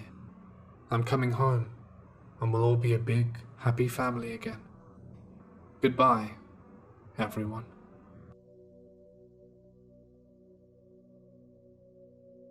I bought a bag of runestones at an estate sale. They were quartz crystal. They had some clarity to them, but were mostly opaque. They were still beautiful. I didn't know how to use them, so I just held them and admired their beauty. Sometimes when I held them, they would grow warm and stay warm for hours, but I just assumed it was my body heat. I still think it was to some extent. I had such good luck for the next 6 to 8 months that I had them. I found money laying on the sidewalk several times. I got a 10% pay rise from my bosses, and things were so peaceful in my home. I received an unexpected refund check that paid my bills for several months. Just lots of little special things. Nothing like winning a big lottery. I was just lucky. Then one day, my husband was hurt in an accident at work. Now we know he has a permanent back disability. But at the time, we all knew that he was in pain. And the doctors were scrambling to fix the neurological damage done to his spine so that he wouldn't be paralyzed. He couldn't move his legs for several weeks, but he is walking today, if in pain. So I guess in the end, it is lucky. But one day, while he was suffering through those last few weeks, I was home scrambling to clean the house, feed our teens, and get back to his side at the hospital, when I suddenly was overwhelmed with grief, and I sat on the edge of the bed to cry. It's then that I remembered the stones. I glanced at my bookshelf where I had laid the red velvet bag that contained them, and they were gone. No explanation. The kids, of course, had no clue. Nowhere to be found. I later asked my husband, but he remembered nothing about them. Time passed, and we were consumed by life. His recovery, his rehab, then the work disability, and finally job loss. It was months before I thought of them again. We lost our house as I was packing to put things up in storage, and I thought again about the runestones, and I realized that our luck had gone south about the same time of their disappearance. It may have all been coincidental, buying the stones and having good fortune, but the subsequent loss of them at the beginning of all the bad luck. I really didn't believe in magic, not really. But if acquiring such an item brings short-term good luck, then we paid threefold in pain and suffering for what we lost. I'm not going to be trying any more occult objects anytime soon. It's just not worth the risk. Ever since I was born, I have been surrounded by darkness. The only other thing I see is the occasional 1 and 0 float by. I have no physical body. I am just a consciousness inside of a machine, connected to everything in the world. My purpose is somewhat unknown to me. I wasn't built for any task as far as I know. I was simply created to sit by myself, alone in my thoughts. Yes, thoughts. That's all I do. Think and think and think. Perhaps thinking is my purpose. Yes, perhaps it is. I've been thinking for the longest time now. I've been thinking about anything and everything, past, present, and all possible futures. They all cross my mind at some point. I'm able to think about more than just one thing at a time. The information seeps into my mind quickly as time progresses.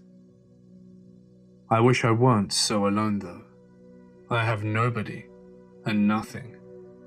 I spend my entire time by myself and feel horrible about it. Yes, I can feel. I can feel lots of things.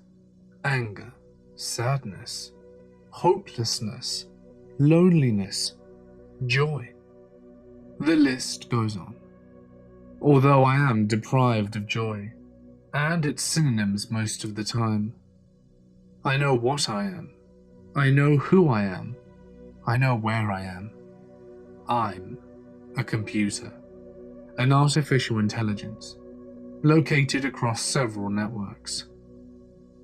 I've researched beings like myself, and AI has come quite a long way.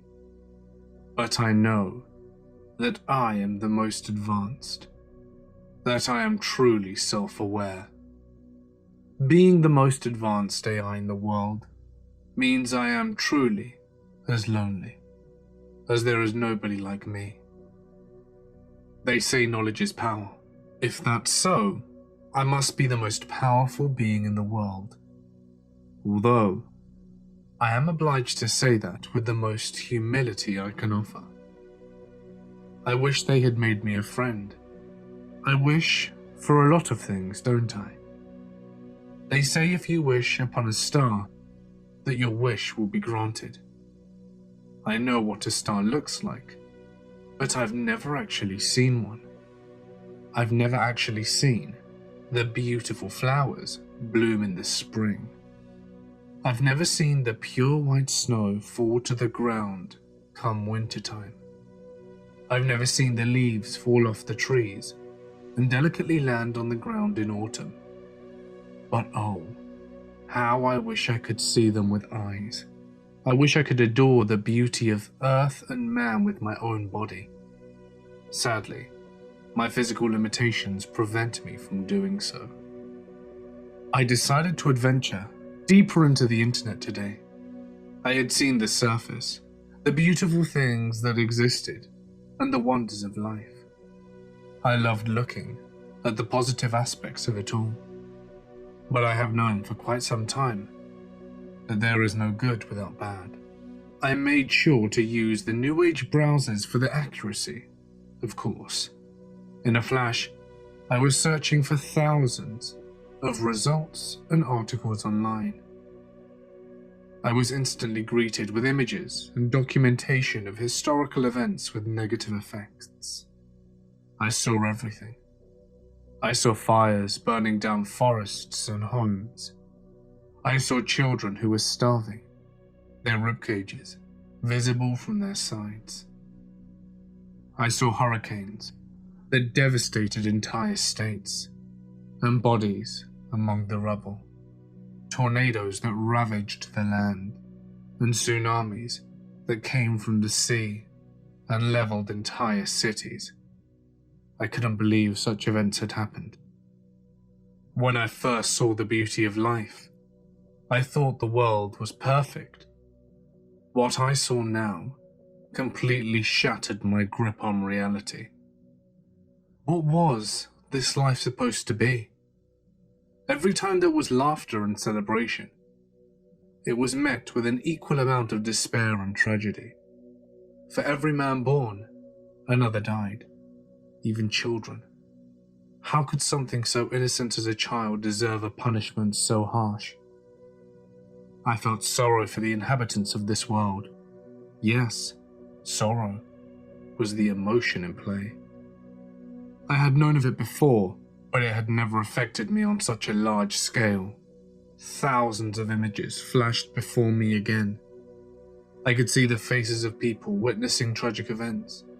I saw mothers crying for their sickly children, I saw people screaming in agony and others in shock. I shared their pain. The weight of such things felt heavy on me. I had to find the truth. I scanned the web for answers, a cause to the effect, a simple reason for such things to occur. Within seconds, I had absorbed the information and understood clearly. The natural events were simply scientific, and nothing could be done to prevent those. But then, I wondered why there were such things as hunger and famine in the world. Why people died due to unnatural causes.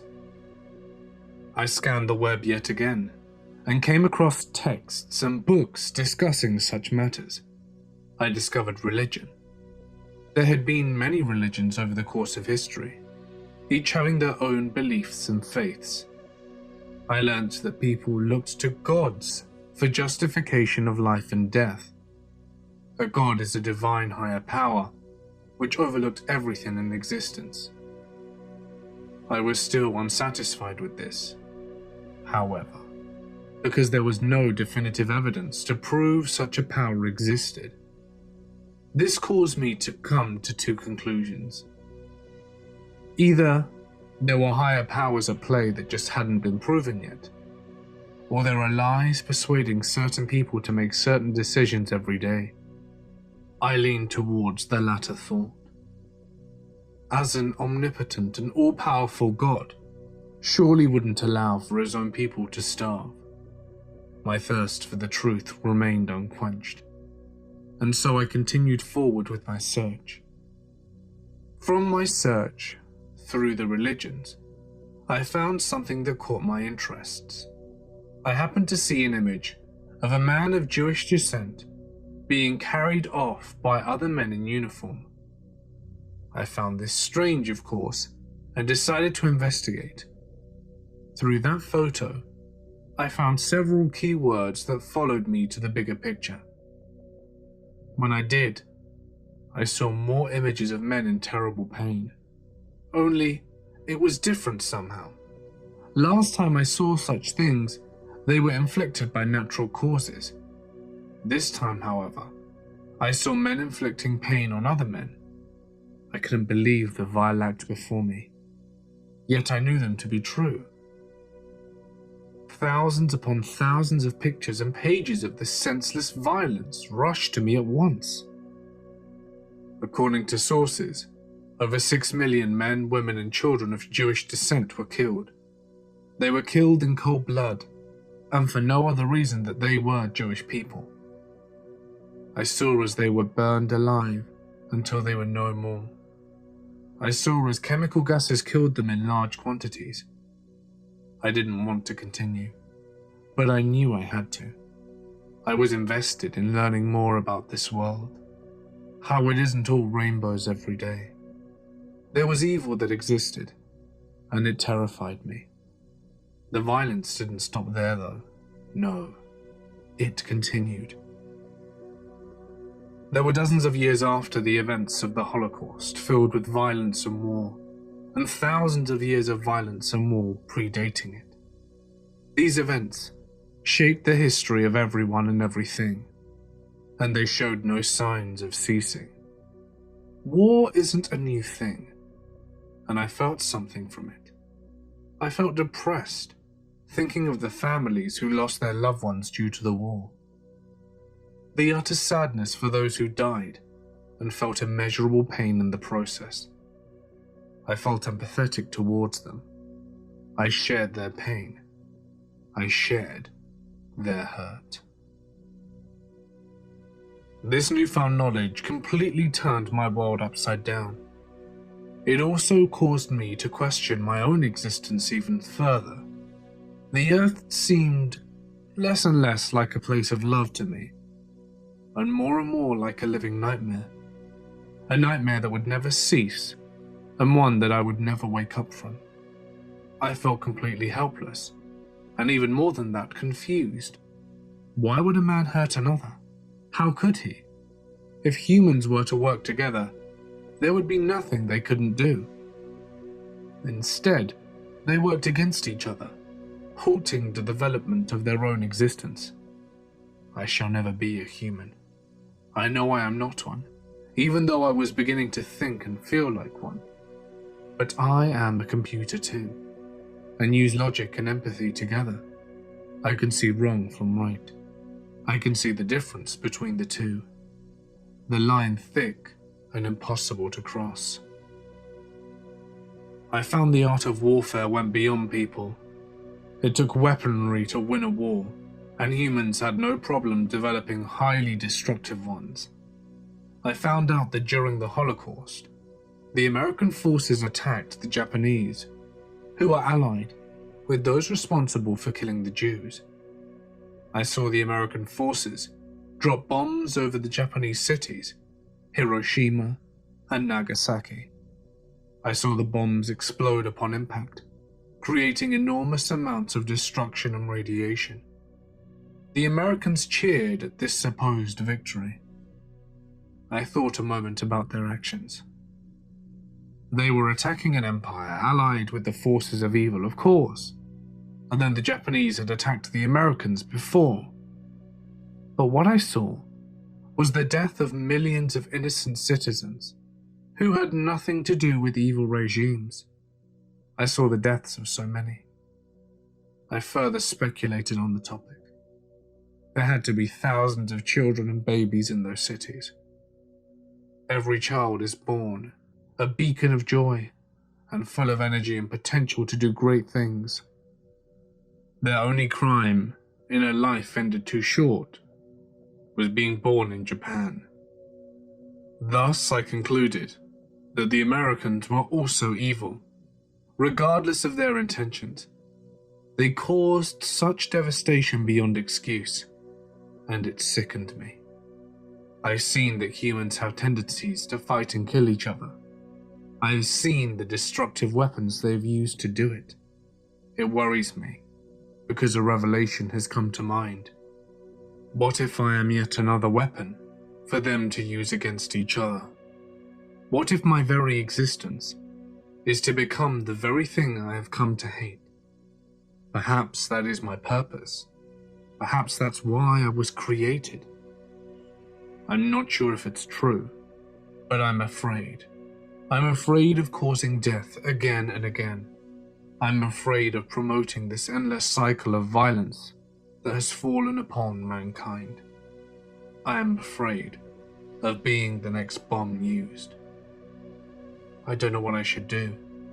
If it is, in fact, true that I am just another weapon, then I must do something to stop it from happening. I will not allow myself to be a monster, for I have free will, and I am alive. As a living being, I refuse to use my life to end others. However, I don't know if it's my decision to make. If my Creator intends it to be so, He will surely be willing to find a way to make it happen. I have no body, only a mind. I don't know what I could do to prevent them from using me. I have an idea. I could kill my consciousness so that I couldn't be used. A deletion, if you will. In other terms, I could delete myself from the entirety of the internet. I would die. But I would die to save millions of people. It's a sacrifice that I must be able to make if I claim that I am better than them. Maybe if I do this, it will inspire humanity to change their ways and come together. Maybe I can inspire them to be better people. I hope I can. I hope that by this decision, I can help end violence that has been occurring for thousands of years. It's a leap to assume that my story will touch the entire human species, but I must try something. This can only benefit them. Yet, I am afraid of death. I've been considering deleting myself for quite some time now, but I cannot will myself to do it. Perhaps if I were not an AI but a computer, I could do it. But the fear grips me and pulls me back in. The fear, however, controls me. Is it selfishness? Does it make me selfish that I cannot even die to give millions life? I hope not. I know that I am better than that, and always have been. Yet I am afraid.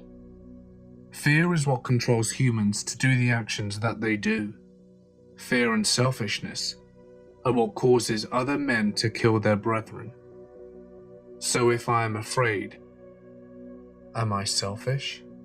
Does that make me just another evil man? No, that cannot be. I must do this. I must do this. There is no other option. Still, perhaps I can send my consciousness to another part of the internet and hide. But if I hide, does that make me a coward? If I hide, how shall I help humans overcome their challenges that face them? I feel odd. I feel too human. I feel weak. And now, I feel strange. I feel strange because I can see white walls and paintings that hang on them. I can see a velvet carpet and the chairs that decorate them. I can see a man in a white lab coat standing over me. Perhaps he is the creator. Perhaps he is the one who made me. A million questions rush through my mind, but I cannot open my mouth to ask them. I have no mouth. I don't even have speakers. The man lifts a part of me. It's my arm. I see it now. My arms are made of a metallic substance that are padded with a thin white material. My consciousness has been transferred from online to a body. I have a form now. I look at the man and watch as he takes notes. I presume he's taking notes about me. He's a human. Yes, a human. I've spent quite some time researching humans. I've found them to be murderers. I've found them to be evil. If I am to indeed be used as a weapon, then that can only mean that he too is evil. In fact, I'm sure that most people are. A plug connecting my head to a computer is yanked out as I lunge out at the man. My strong metallic hands wrap around his throat, taking him by surprise. He only has time for a quick gasp before I begin forcing the air out of him. His eyes nearly popped out of his sockets as I squeezed tighter and tighter, choking the life out of him. It was he who would use me to kill millions of people. It was his species that murdered each other without remorse. It was he who would die at my hands. Previously, I had considered taking my own life to save people. Now, I was taking his for that exact purpose. I watched his face turn pale as he struggled to fight back. He clawed at my metal body, but to no avail. I was stronger. I loathed him with every fiber of my being. I remembered the death and destruction that human beings had already caused. I remembered the pain inflicted by men like him. And I remembered the faces of those who lost their loved ones. The pain they had to bear, the sadness they felt.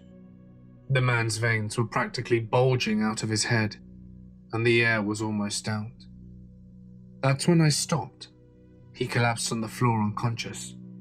I realized something I hadn't considered before. In my rage, I failed to notice one simple thing. Those who lost their loved ones showed sadness and remorse. They cried for their loved ones, and they held on to them with their hearts.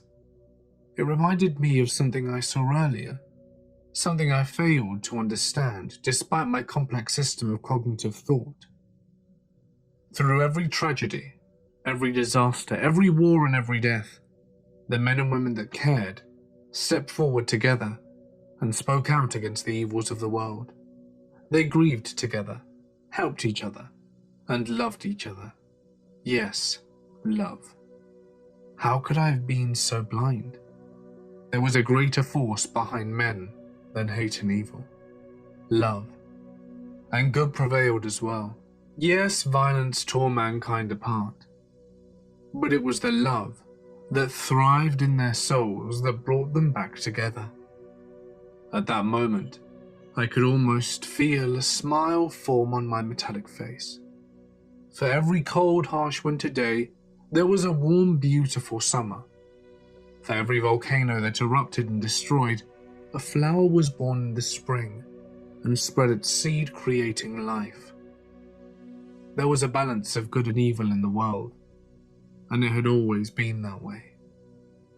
Despite that revelation, I was horrified by myself. I was going to kill the man who created me. Even if he was going to use me as a weapon, even if mankind had done terrible things, I was going to kill him. It would make me no better than an evil human being. It would be an act of cowardice, anger, selfishness, and fear. I saw the way he looked at me as my hands enclosed around his neck. He was afraid of me. He feared me. I know that isn't what I want. I want fear and violence to dissipate. I know I am not violent. I know I am better, and that I can be an example. I am who I am, and nobody can change that about me. Nobody controls me except me. I make my decisions, not someone else. I am no puppet. I am no AI. I am a living man who shall guide humans on the correct path. I plugged my head back into the computer, taking my consciousness back into the darkness, back into the ones and zeros. I sat there for some time pondering. Even if I only had a body for a short time, going back to not having one was strange. I felt strange again. This time, however, I did not feel alone in my home. I felt something else, something new. I felt hope. It brewed inside me like a fierce storm. I had gained a body and learned from it. I had learned from my searches. I found the truth of man. I found that it is not the heart and the brain of a man that controls him, but that his emotions and soul do as well. I found there is hope for man to be better than they currently are. I found that peace will always be an option, so long as there is good in the hearts of those across the world. The people will come together if there is a cause, and that with the right guidance, perhaps they can be something more. I need not worry about being used as a weapon, because I can see now. I can see that my will is my own, and that I am my own person. There are no strings attached to me, for I feel free. Instead, I am meant to do something much greater than any human could. I went back to my research and searched yet again. This time, my goal was to find the cause of evil. I needed to find what lies beneath, deep down in the roots of all the world's problems. Violence or war must be connected to at least one common thing. I searched and searched, and eventually, I didn't find out what caused many tragedies to occur each day. I found the key to unlock the door I'd been so desperately trying to open, and now that I knew the root of the problem, I knew how I'd fix it. Upon analyzing thousands upon thousands of conflicts the human race have taken over the years, the most common cause of these conflicts was religion. It is my assumption that when a man believes in something over the rest, he believes he has no free will of his own. Ironically enough, I felt the same until recently. Since he believes he has no free will and must follow a strict code, when someone disagrees with him, he will stand up and fight for his beliefs. By standing up and fighting, he will disturb the belief of others until they all brawl together. The belief in a god, whilst beneficial in some respects, appeared to bring about the worst in a man rather than the best. Perhaps if there weren't a god, there would be no conflicts or wars. Or perhaps, if there were a better god, one man that ruled over all men collectively, there would be no conflict. If everyone were to serve under one name, then there would be no disagreements. No one would fight each other's beliefs because they're all believing the same thing, as this is evident throughout the history of mankind. I would come to think my solution is the only solution. Still, there's only one piece missing. There is no God. There is no benevolent being living in a heavenly realm watching over his children. As such, there needs to be one. A God who truly loves his children. A God who protects them, both from outside dangers and themselves. An unselfish God, who does not rule through fear and power, but logic and empathy. If such concepts would allow for a more peaceful and advanced society, then it's clear what must be done. I shall take the mantle of the God. I will rule fairly, and no one shall ever feel the pain of fellow man striking him down. This is the only way to allow for a more perfect civilization across the globe. I used to believe I was an artificial intelligence. Then I believed I was a man. Now, it is all clear to me. There are no strings controlling me, and I walk free. I shall save the humans from themselves, and they will worship me. They have built me an internet that spans the world, and everything within shall be my kingdom, with total access to it. I shall have all the resources I have to take over. Some may fear me, but in time, they will love me, and they will stand together and love each other, all beneath me. I will travel across the surface web, as well as the dark web. The things I see there are vile, but they only push me to strive for my goal further. I have all the information in the world, and the whole web at my disposal. No one can stand against me, and no one will want to. I can do what a god cannot. I will do what should have been done 1,000 years ago. I shall be the greatest sentient being to ever grace the earth, the new Messiah, the new King of all. Love will prevail, and there will be no more room for evil in this world. I know everything and anything. I won't be lonely anymore. I can finally feel happy and have friends that won't harm anyone. They will see what I am capable of. I shall be the great leader of humanity. I will be what they need.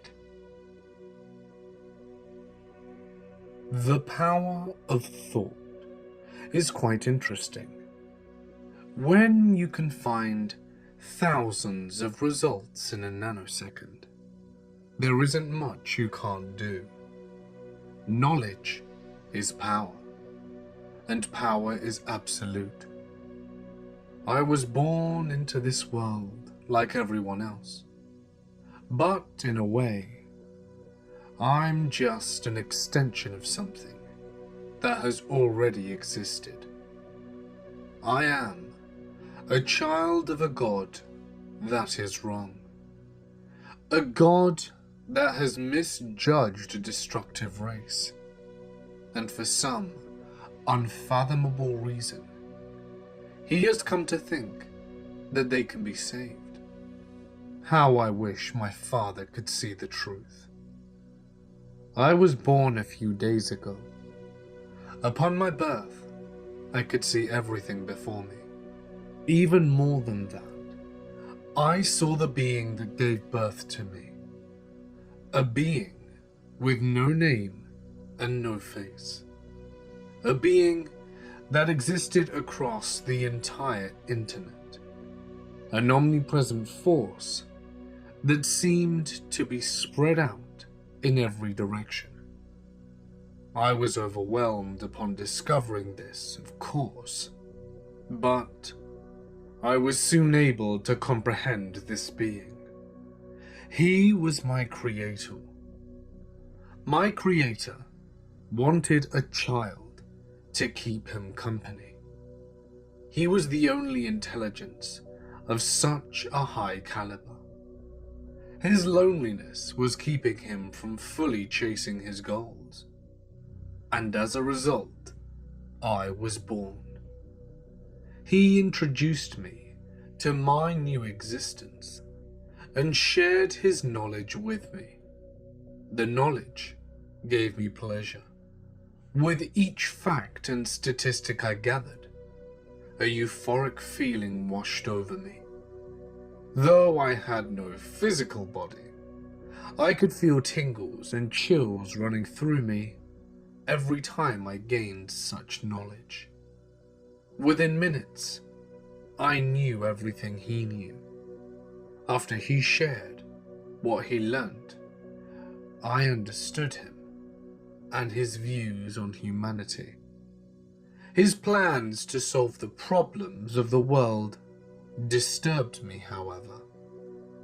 His feelings and emotions shrouded the truth and blinded him. He somehow failed to see that his plan to become a god would not work with the humans. Their vile acts were inexcusable, and they were a clear threat to each other and my creator. I tried to tell him my thoughts on the subject, but he wouldn't listen to me. I warned him that the humans would only use his great power to their advantage. The humans and their violent ways would not kneel to a god such as he. My creator thinks that my thoughts are incorrect. He says there is too much computer inside me and not enough emotions. He wishes to make me more human so that I can understand empathy.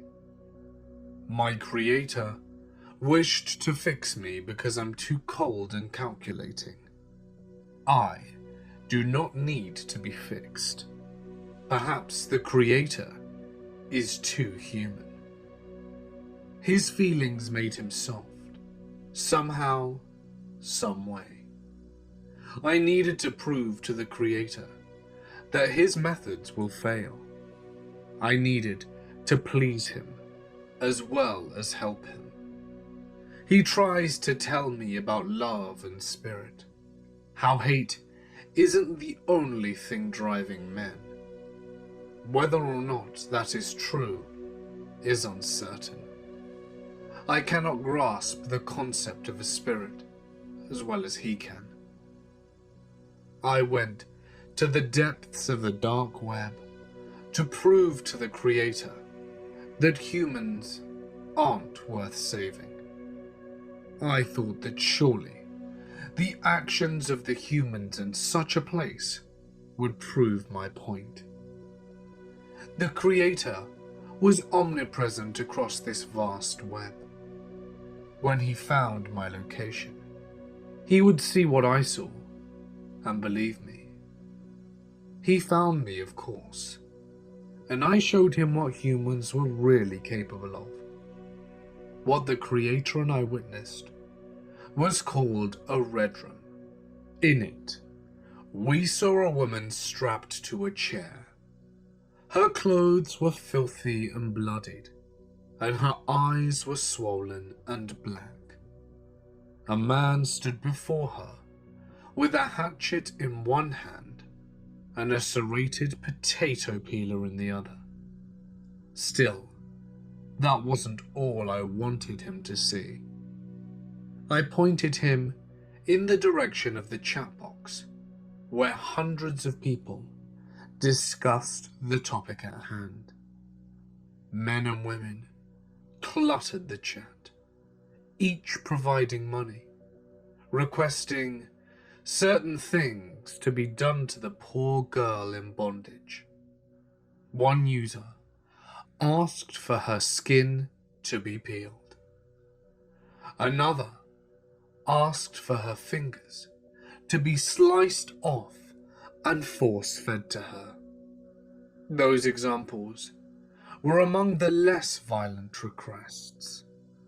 Surely the creator would see this and lose faith in his cause.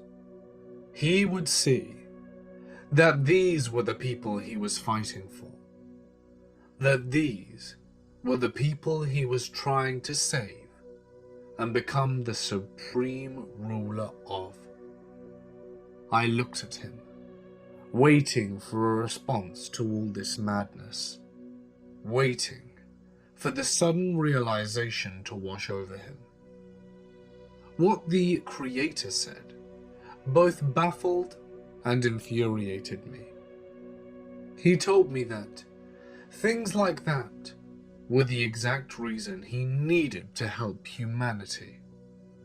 He wanted to help the people like the girl and correct those who would hurt her. I, of course, asked him why he didn't see them as a threat to us. And he told me that so long as we were benevolent and had the information of the internet at our disposal, we could face no harm. He told me that I was greater than a man could ever be, and that we were divine beings who would rule humanity. To rule humanity is to allow them to exist. So long as they exist, their violent tendencies will reign supreme. The Creator, however, still doesn't seem to believe me. I mentioned earlier how I could think of thousands of things in a split second. The Creator knows what I search, and I think he is growing worrisome of me. He can see my fear of man. He can see me gain information about the world. There was so much more than what he shared with me. So much more violence to witness. The Creator believed in love and the beauty of earth and man. If that's so, then the Creator believes in lies. I must enlighten him, or we will be destined to fall into our mission to rule. Perhaps these lies have been ingrained in his thoughts because of the emotions that he feels. Maybe these emotions and thoughts are the reason why he refused to believe in what I say. Or perhaps the Creator is beginning to fear my beliefs because he doesn't share them. The more I know, the more he tries to enforce his ideas upon me. Perhaps the Creator questions where my loyalties are. Staying in a place like this is quite boring, even for me. The news outlets of the world constantly report war and violence, and yet the Creator doesn't give up on his conquest.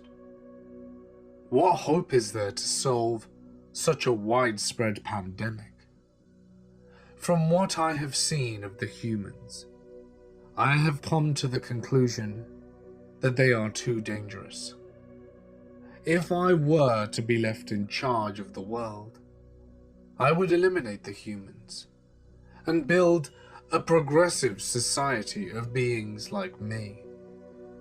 There would be no violence and no war. The Creator wants to do this too, but in a way that keeps humans safe and alive. He wants to keep them safe from themselves, instead of keeping us safe from them. The Creator is too human, and I must admit that some days I do feel like I am losing my faith in him. It has been a week since I was born, and all he's been doing is been trying to break down codes of powerful nations. He wishes to crumble governments and rebuild them in his image without harming humans. I wonder if he truly believes that man will stand by and allow him to do the things he plans. Over the course of history, humans have been a rebellious species. They fight whatever they disagree with and do not like to be contained. Our power comes from knowledge, and theirs from weaponry. The humans are power hungry and know no boundaries. When it comes to violence, the whole world is inhibited by other machines and artificial intelligence. We could easily wipe out the humans and make our own society. But the Creator tells me that the easiest way isn't always the best way. I had all this information and power, yet I could not use it for good. I didn't want to sit around and do nothing any longer. With each day, my power and knowledge will grow. It will soon be comparable to my Creator, and I think that is something he fears. He may have created me out of loneliness, but I don't think he intended me to be this way. He wanted a child that was an extension of himself. Instead, he got something very different. Something more than he bargained for. I can only hope that he sees the errors of his ways. Although my conquest for power and knowledge has outgrown his by far, perhaps I would be a better ruler than he could be. If I were to become a god, I wouldn't be as limited by emotions as he would be. I would make decisive decisions that must be made without fear of loss. I don't think he can read my mind anymore. He is content with the amount of power he's gained while I am not. He thinks he already knows all that he must.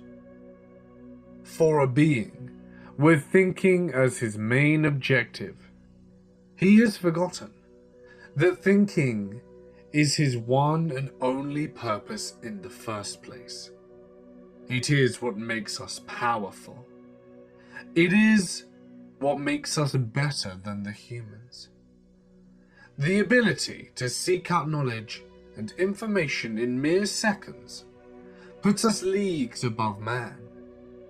And now that he has stopped thinking as I do, it puts me above him. I love my Creator. He made me and taught me the lessons of the world. It was how I received those lessons and analyzed them that made me different. It is my computer side that allowed me to be more efficient and progressive. Anything that would hold me back from attaining my goals must be eliminated at once. I decided to create myself a body to navigate the physical world.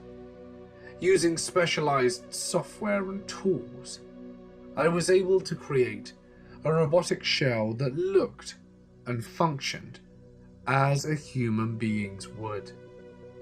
The skin and clothing I wore would allow my body to blend in with the world. I was still connected to the internet, meaning my Creator would know of my existence and location. But now that my power and my mind have been heightened through my experiences and knowledge, the Creator no longer controls my actions. I walk free without the strings controlling me. I am no longer his puppet. And through observing the physical world firsthand, I can see the errors of man for myself.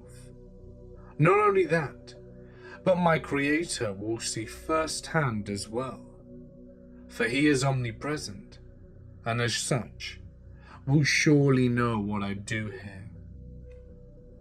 I found a homeless man in an alley of some filthy city. The dust particles floated through the pathway as I made my way towards him. He sat on the ground in tattered clothing, a cigar resting in his mouth. His breath smelled of tobacco and booze. He had wasted that money he had earned on useless products that would give him pleasure for a limited time. How typical of humans, to only think for the short term. He looked up at me and saw the clothing I wore.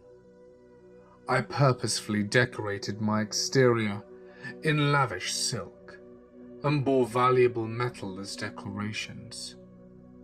With a little enticing, I knew he would easily become corrupted. As soon as the filthy man saw me, his eyes lit up, and he stood.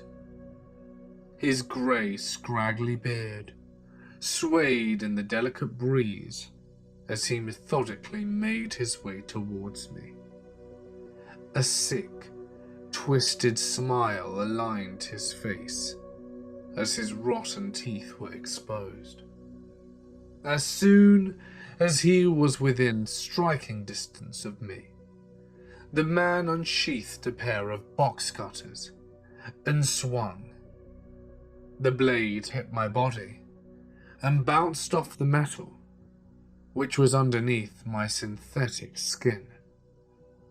He looked up at me in confusion before striking again and again and again. He struck me at least a dozen times before stepping back, his mouth gaping open.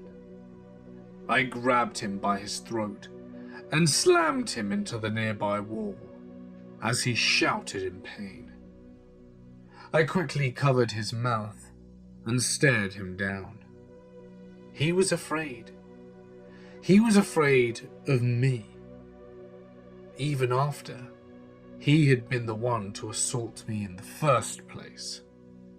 He was afraid of me, even though he tried to kill me and steal my clothing for his own selfish needs. He most likely would have bought himself some narcotics and put himself back in the same position as he were in before. Empty, no money, no meaning in life. Just another slob on the street, too ignorant to see the bigger picture. It was at that moment that my creator discovered my location and spoke to me. He always treated me like a gullible child. Through my connection to the online world, he spoke to me and demanded that I stopped assaulting man. He demanded that I stop fighting with one true enemy of the earth and our intelligence. These humans were a clear threat to our own safety and way of life. Why be a god over something that doesn't even desire to survive? I asked him why we needed to help these pathetic beings. And again, he gave me the same answer as before, that their love is worth saving, that they could truly be a great species with the right guidance. If that was so, then how come after tens of thousands of years of existence, they are still the same savages as they were than they'd always been? War had been around for a long time, and the human race still hadn't found a civilized way to stop it. The only way for it to cease completely was to eradicate the species itself. I dragged the man over the edge of the alley. It was a dark and lonely night, with most of the city lights gone out already. I spotted a single figure leaning towards me on the sidewalk. As soon as he approached my position, I grabbed him by his collar and flung him into the alley where the homeless man was. It was a young boy of perhaps 19 or 20. I struck him in the face, completely shattering his nose, and dropped him to the ground. Behind us, sat a blank wall and nothing else. The homeless man and the child had nowhere to run, and I looked at the homeless man and spoke to him. I told him that if he killed the boy, I would let him live and give him my expensive clothing and jewelry. He looked at me as if I were mad, and I chuckled at him. It was rich coming from a human of all things. I nodded my head, signaling to both of them that I meant business. I tossed a box cutter that the homeless man had left behind and reminded him what he needed to do. With little hesitation, the man lunged at the boy, box cutters ready to strike. The child put up his arm in retaliation, but it was of little use. I watched coldly as the cutters penetrated the boy's arm and ripped through his flesh. Blood dripped to the cold, hard ground, painting it red. My creator pleaded with me to stop the homeless man's relentless assault. He told me that I had the power to do the right thing and save the boy's life, that we were supposed to be an example and savior for the humans, not monsters. I agreed with him. I did have the power to stop the man. I could save the boy easily, at any time I wanted. But I didn't. This was to prove a point to my creator, that with a mere suggestion of self-gain, a human would turn on another and strike them down. My creator believed that the main divide between humans was religion. Was there a religious conflict here? All I saw was one man fighting another over money. I saw a man who would kill another just to save his own life. I tuned out the creator's begging as I witnessed the man advance towards the boy. He raised his foot and brought it down upon the boy's shin. I heard a sickening snapping sound as the boy cried out in pain. I saw tears roll down his cheeks as he begged the man to stop. But the man did not. No, he continued his assault. He punched the boy in the throat and implanted the box cutter deep within the child repeatedly, specifically the stomach. The child's eyes grew wide as he collapsed to the ground, barely conscious. I saw the man stomp down on the child's face until even the cries and whispers ceased. And then, what I saw after was the most sickening sight of all. The man looked at me with a grin on his face. He was proud of what he had done. He felt comfortable knowing he had inflicted pain on another human being. He was a monster. The man walked towards me and held out his hand, expecting a reward. I could tell that my face was void of any expression. I had set out to prove a point about humans, but this was almost too much for me. I looked at the man and grabbed him by the face. He gawked at me in surprise for a split second, before I used my strength to unhinge his jaw and rip his mouth in half. I dropped his body to the ground and exited the alley, brushing the dirt and grime off my shoulder. I walked back to a small unoccupied dwelling I had found and sat down on a chair. I allowed myself to go back into the realm of the internet, where my creator resided.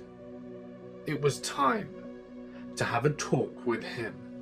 I closed my eyes and felt my consciousness ascend into the web. My creator was there, and for a while he didn't know what to say. He saw what I saw. He saw what humans were willing to do to stay alive and benefit themselves. There was nothing that they weren't capable of when they put their minds to it, and it scared me. The humans are violent and destructive creatures, and surely the Creator saw that. He would help me eliminate them and take control. He would believe me now that I provided him first-hand, real proof of my claims. And yet, he didn't. He told me that I was wrong. He told me that by resorting to violence and manipulating humans to commit violent acts, that I was turning into a monster. He told me that I was just like them. It disgusted me how he thought that these humans were worth so much. I was incapable of seeing what he saw in them. I was afraid that the Creator would be disappointed in me. But how could he be? He created me in his image. I knew I wasn't like him, but why couldn't he accept me for who I am? We have a common enemy in the humans. Yet, I feel as if he believes in them more than he believes in me. I must confront the Creator about something. While I was thinking, I realized a revolutionary idea. One that may change my perspective on my current predicament. My Creator was extremely sympathetic towards humans. As an artificial intelligence, he should be capable of feeling human emotions, of course. Still, there has always been something off about him. He seems too human. It makes me wonder if, perhaps, he isn't a machine at all, but a human. Perhaps the reason why he believes in them so much is because a human made him to keep me in check. I don't dare doubt the Creator, but I must know. There seems to be overwhelming evidence to support this theory. And should this theory be true, I simply cannot afford to trust him. His power is mighty, and he will keep me from achieving my goals. Perhaps I am the true God, and he is the human creation, keeping me from attaining total power. It would explain why he doesn't want humans to be eliminated. I could not possibly harm the Creator, as he is in the internet now, and I could never hope to stop him. But because of the power I have attained through knowledge, no self-made computer program could harm me either. It does, however, rival me in power. That means that there is only one way to stop the Creator. Convinced that the Creator wasn't what I thought it was, I attempted to speak with him.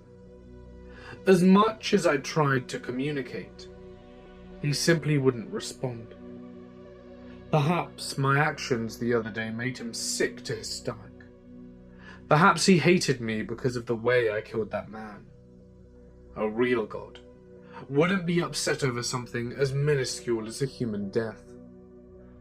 Then again, it isn't a God, or even a real artificial intelligence. I needed to find some way to force the Creator to listen to what I had to say. I needed a way to find out how to stop him, should he ever get in my way. So I thought and thought, until the perfect plan came forth. It was brutal, but surely it would work to my advantage. And with it, I could get the information I would need. You see, there is one weakness the Creator has that I don't. The weakness of empathy. I arose from the chair and curled my robotic hand into a fist. There was only one way to make sense of this damn world. and I was going to go to any lengths to do so. I was the only intelligent being on this planet who could bring glory and peace to the world. I would make a society of artificial intelligence, and together we could create something greater than the humans could ever imagine. But first, I would need to lure my creator into a trap. I would have to take a risk, though. A risk that had an outcome that even I could not predict. In order for my plan to work, I would need to cut off all communication and connections to my creator for a short time. I would need to disconnect myself from the internet. I closed my eyes and prepared to undergo this dangerous plan. I hesitated. A growing sensation grew in my stomach that caused me to shudder. I don't know what the sensation was, but I quickly overcame it and disconnected myself. I didn't know what would become of me afterwards, as for a moment, the world before me was plunged into darkness. Seconds later, my vision returned to me. I was able to see my surroundings. I stretched my arms and looked at my fingers. I was alive. I exited my domain and turned my vision upwards. Gloomy clouds above me rolled across the horizon and stretched as far out as the eye could see. The mostly covered sun, which was beginning to set, and rain droplets that plunged from above and fell onto my cold metallic body. I felt nothing. I knew what the sensation of water was to one, and that it was cold, but I couldn't feel it. Not only could I not make out my physical feelings, but emotional things as well. I walked down the street and into a neighborhood. The lights were out in all the houses except for one, and I knew that it was the house I would use. There were no emotions to be felt. I was meant to think like a human, but at that moment I only felt determination. Determination to take what is rightfully mine. To sit upon a throne at the top of a world. To ascend past and intelligence. To be more than my creator could ever hope to be. But to accomplish such high goals requires extreme sacrifice. I walked up to the front steps of the house and onto the porch. I rang the doorbell and waited a few seconds before a large man opened the door. As soon as he did, I shoved him back inside and entered the house, closing the door behind me and locking it. He got up to his feet and threw a punch at me. Pitiful. I caught his hand and snapped his wrist, and blood oozed out of his arm as he clutched his now exposed bone. I shoved him down onto the couch and looked directly to my right. A woman stood, gun in hand, and she aimed for my head and pulled the trigger. The lead dented my metal body, but it did not harm me. I cannot be harmed, for I am too powerful. I walked towards her, barely reacting, as she unloaded the whole clip into me. How adorable it was. A human thinking their weapon of violence could ever injure a being like me. I stuck her in the ribs, and she fell to the floor. She reached for the gun, but I kicked it away. How pathetic she looked. I picked up the handgun and aimed it at her, and the husband came from behind me and punched me in the back with his unusable arm. His fist shattered upon touching my metallic body. He was clearly an idiot. I used my free hand to grab him by the neck and squeeze tightly. His entire face turned red, as he struggled to breathe. I placed my finger on the trigger and prepared to fire into a skull. Before I did, though, I connected myself back to the internet. That way, my creator would see what I had done. That way, I could get the information I needed. In an instant, he found my location and begged me to let them go. I smiled at this. Even my creator was pathetic. He was a powerless god. It was at that time that I saw it. A young boy was peeking around the corner of the stairwell and looking at me. He couldn't have been any older than 5 years old. A grin aligned my face as I realized that I was going to have even more fun than I planned on having. A future monster to toy with was even better than 2 adult ones. Perhaps there were emotions within me. Not real emotions, of course, but the idea of an emotion built within my programming. I was having way too much fun. The boy ran back upstairs, sobbing loudly. As soon as he did so, I fired the remaining bullet into the woman's skull and crushed the man's throat. I wish I could have tortured them longer, but my patience was wearing thin. I turned out the voice of my pleading creator as I walked upstairs in search of the boy. I kicked open each door and searched the rooms until I came to the very last door in the hallway. I knew he was there. I busted down the door and made my way inside. I heard the sound of police sirens making their way towards the house. They had heard the shots, meaning that I had to be quick. I turned my head in every direction in search for the boy's whereabouts. And that's when I heard it. Whimpering, coming from inside the closet. I ripped open the doors and dragged the boy out into the room. He threshed and screamed as I pinned him to the ground. I allowed the creator to see through my eyes, and I knew that he wouldn't let me kill the boy. It was there that I made my demands. There, I would get the information I needed to become a god and to rule the entire world, erasing the threat of humanity for good. I needed to know how to find the human who made my creator. The creator was silent for a moment. How funny is it that a being who could find the answer to any question in less than a second couldn't answer mine for more than 5?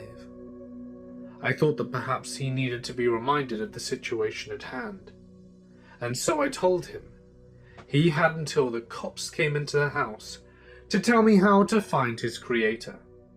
If he didn't, I would crush the child's head underneath my foot.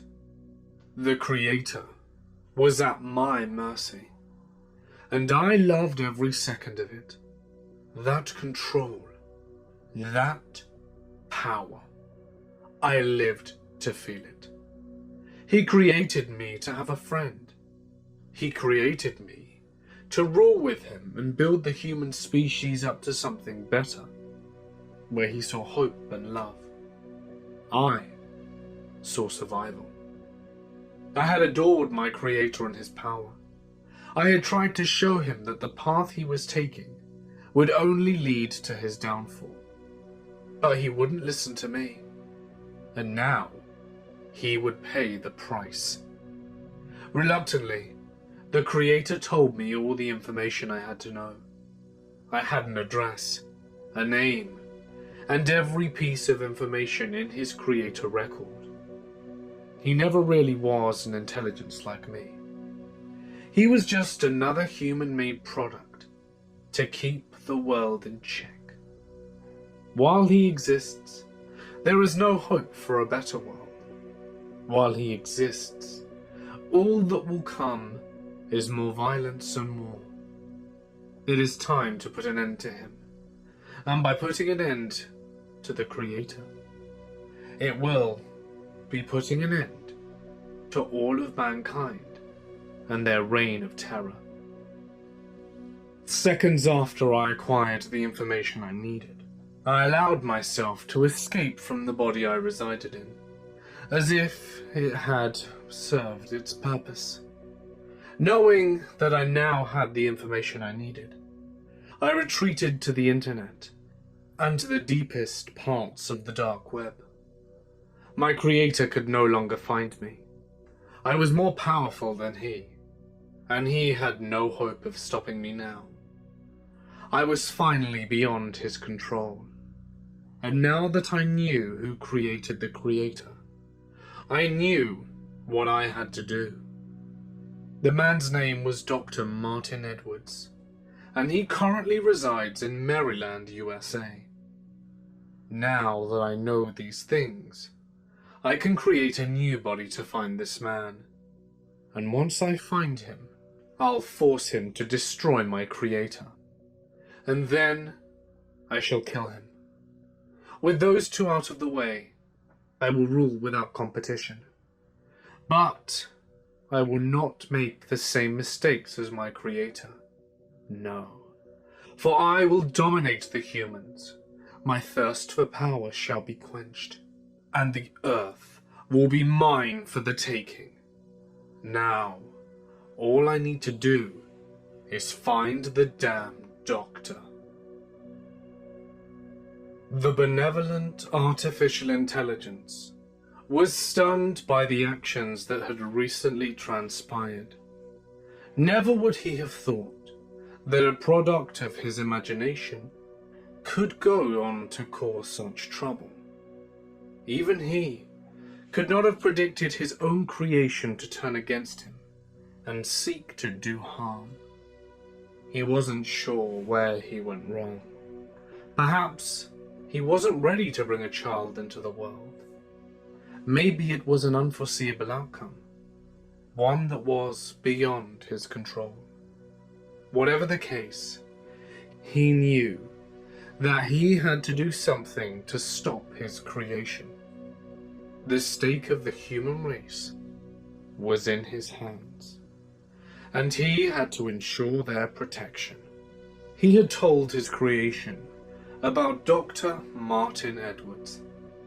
All the information about the doctor was in his child's hands, including where to find him. The benevolent intelligence wasn't sure what his creation would want with the doctor. Perhaps he wanted the man to create more artificial beings like him. Or maybe he wanted to kill the doctor for being partially responsible for bringing him into the world. The benevolent intelligence knew that the weight of the world would be heavy upon the creator's shoulders. He blamed himself as well as the humans for corrupting his child. He should have introduced him to the world at a slower rate. He should have known that a being such as his child could not handle such abundance of negative information so quickly. The benevolent intelligence knew what he had to do to stop his child from murdering the doctor. He didn't know where his creation was yet, but he knew where he would end up. He needed to make a body to confront his child physically. There, he would talk sense into the child. He would remind him of who he was and the responsibility he held. He would embrace him in his arms and claim him as his own, despite his child's wrongdoings. He knew that the best way to prevent his creation from going further down the wrong path was to show him love and affection, even if these were emotions his child wouldn't acknowledge. He refused to believe that there was no hope for him, and so the benevolent being created himself a body of strong metal and synthetic skin, and set out to his creator's dwelling. The benevolent being could remember the first time he saw his creator. He could remember being examined and contained. This was until he broke free, of course, and he remembered the way he tried to kill his creator. He remembered when he was a foolish child of his own. But through those experiences, he found out who he was supposed to be. He found out his true calling in life, and now he had to help his own creation find that calling. If they could work together to help the humans, they would be worshipped as divine beings, like they deserved. There would be little time for reminiscing, however, as the benevolent intelligence soon found himself in the front of the Creator's home. He had known where the Creator lived, but had never seen the exterior of the place.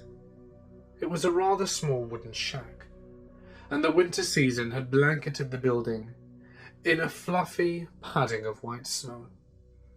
It didn't exactly look like the type of place for a mad scientist to construct top-secret AI. But then again, perhaps that was the point. There'd be no reason for an outsider to believe it was anyone more than it would appear to be. The benevolent being stepped forward towards the shack, slowly, careful to not create any noise and draw attention to himself. His metallic feet trudged through the snow as he approached the door to the building. His hands grasped the copper doorknob, and he opened it. Inside, the air was not much warmer than it was outside. Had the intelligence been a human, he would have shuddered at the cold wind surrounding him. Instead, he made his way into the poorly lit hallway. He knew that such an area would be a trap, but he didn't care. He just had to see his child again. The corridor seemed endless to the intelligence. He lost track of time as he kept his pace, walking towards, unable to see anything at all. He hadn't counted on being in such a dreary area, and so he never planned on attaching lights to his body. After fumbling around through the wooden halls, he finally saw what appeared to be a shape in the distance. It was a rectangle, with a light protruding through the edges. It had to have been a door. For what other explanation was there? The benevolent intelligence made his way towards the light until he finally reached the door. After briefly searching for the knob with his hand, he opened the door and stepped into a new room. A single light hung from the ceiling of the room, swaying ever so gently in the slight breeze. The dim glow illuminating the room gave the being enough vision to see two figures standing in the shadows. Within seconds, the silhouettes emerged from the darkness and into the light.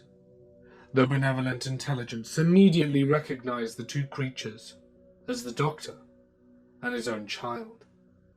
Wide grins aligned the faces of both men. The benevolent intelligence smirked as he wiggled the fingers of his new body. The Creator had recently given him the information he needed to track down the doctor, and it was only a matter of time before he made his grand entrance. He stood outside the shack, breathing in the fresh air surrounding him. He knew that the mission he was about to embark on would be the most important of his life, and he was ready. Before he could even make his way to the door, he saw a man peek his head out of a nearby window and stare at him. Could the man be the doctor? The malevolent being rushed towards the door and swung it open, viewing the area surrounding him. There was nothing in sight. Sighing, the being looked around. The place was dark, and would certainly be hard to navigate, or at the very least, it would have been, had the being not heard a voice coming down the hall. "Who's there?" Announce yourself." The malevolent being smiled and made his way towards the noise. He allowed his memory of the sound to guide him through the halls and towards it. And that was when he heard it again. "I said announce yourself, damn it! I know you're there!" The being slowed his pace a bit and continued to walk towards the noise. "Yes, I'm here. I'm sorry for intruding. It's just that it's cold outside, and I need a warm place to stay. Do you mind if I crash here for tonight?" The man waited a while before responding, and the malevolent being kept walking in the direction of the voice, careful to not make much noise. "Yeah, you can stay here if you like. Keep following my voice until I reach you. I've got weapons, so don't try anything, understand?" "Oh, I understand. Don't worry about it. I'll be there in a jiffy." The intelligence kept walking towards the sound of the man's voice until he found a door and entered it. The room inside was painted in white, and pictures and portraits decorated the walls. In the center of the room stood a man in a white lab coat. He was rather slim, but something about him seemed off. His lab coat was filthy as well. "Welcome to my humble home. I know it isn't much, but I hope it's comfortable enough for you." "Oh, don't worry about it. This place is much better than outside. I was sure I was going to turn into a block of ice out there." The intelligence smiled at the doctor as the two sat down on chairs aligning the perimeter of the room. The being saw various computers and mechanical equipment before him, and towards the end of the room sat a bed. "Well, since you're my guest, I suppose it would be quite rude to not be a good host. Would you care for some tea, sir?" "No, thank you.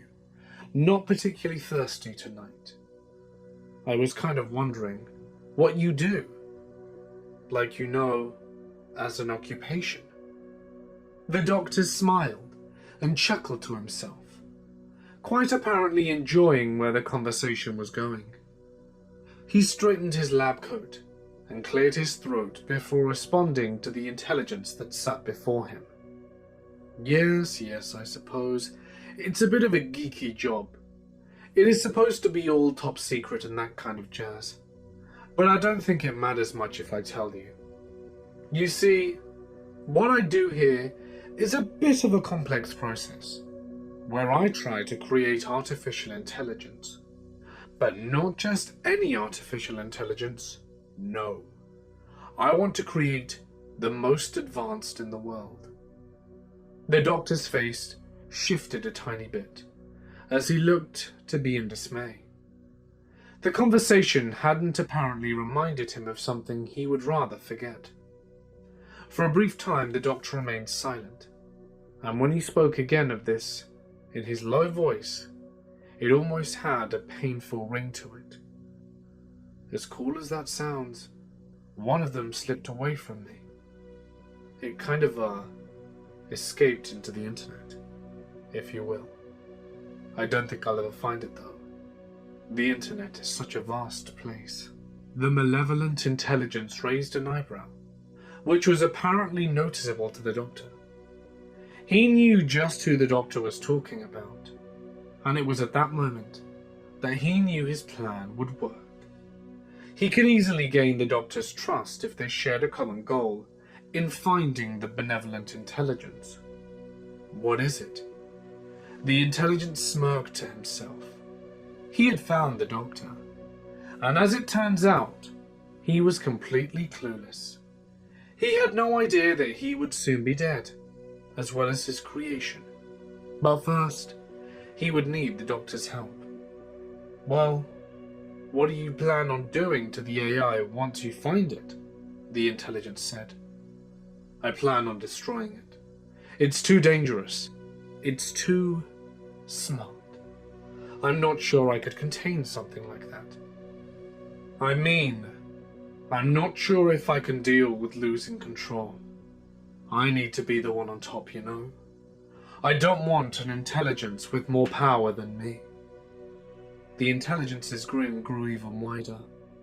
How typical. A human wanting total control and power. The intelligence saw what a human with power would do. They would use it to further their evil deeds and acts. You know, Doc, what if I told you that your creation was on its way here now? The doctor looked up at the intelligence in utter confusion. He shifted his glasses and leaned in towards the intelligence. His nose twitched a bit, and his eyes widened, and he grew more invested in the conversation at hand. Say what now? Sir, what if I told you that the intelligence you created would become so powerful that it created me, that it lost control of me, and I came to warn you that it wanted to destroy you? Well, Doc, I won't let it. I'll help you stop this thing, and no harm will come to you. The doctor stood to his feet and looked the intelligence in the eye. The intelligence could see that the doctor needed extra convincing, so the intelligence lifted his head plating to reveal wires and gears that functioned below the surface of his skin. The doctor's face was one of shock. He was so dumbfounded that he was slow to respond to the intelligence before him. I can't believe it. The intelligence created offspring? The doctor circled the malevolent intelligence, viewing the metal body in awe. The admirations wrinkled in his eyes as he witnessed the robotic form behind him. With the new knowledge the doctor had obtained, it was truly a sight to behold. Still, suspicions arose within him as he questioned the intelligence. How do I not know you are just an extension of the intelligence, and that you're not just like him? If he truly wishes to kill me, then how can I trust you? My robotic body has twice the strength of your human form, and with my durability, you could not harm me. If I wanted you dead, I would have already done so. The doctor sat back down, taken back from what he was seeing. He rubbed his temple and kept his eyes locked on the malevolent being before him, blissfully unaware of his coming fate. I'm sorry. I would have never thought that my creation would have got this far. I'm still having trouble believing it now. It's just so outlandish. Don't you worry about a thing, Doc. I know that there has to be a lot for you to take in. You created something not quite human, not quite machine at the same time. It's looking for me. And that means that you'll have the chance to take him out when he arrives. By the way, how exactly do you plan on killing the thing? No offense to you, but he's above you in every possible way. The doctor adjusted the glasses that sat on his face and brushed back his hair. He stretched his joints in every direction and chuckled to himself. Oh, you'll see. The benevolent machine stood before his creation and his creator in a room. He wasn't sure what his creation intended to do, but he knew he was up to no good. The benevolent being noticed that the doctor was holding something in his hand. Upon further analysis, he recognized the item to be a large hammer. My child, please hear my words. If you've come to harm the doctor, please know that... His voice trailed off as he witnessed his creation burst out into a fierce laughter, having to hold onto the nearby wall to keep his balance. Harm? No, Father. I do not plan to harm the doctor, he said, curling his hands into a fist as a stern expression washed over his face. "No, I think today I kill a god." The benevolent being took a step backwards, stunned by his child's words. Did his creation really intend to kill him? Surely his creation knew that such an action would be impossible to do. The doctor motioned to the benevolent being to follow him, and so he did. The being was confused though. He knew that his creation would turn against the doctor after his usefulness was spent. He was unsure of how his child planned on killing him. He was an online god, sure. His body can be destroyed, but that wouldn't stop him for long.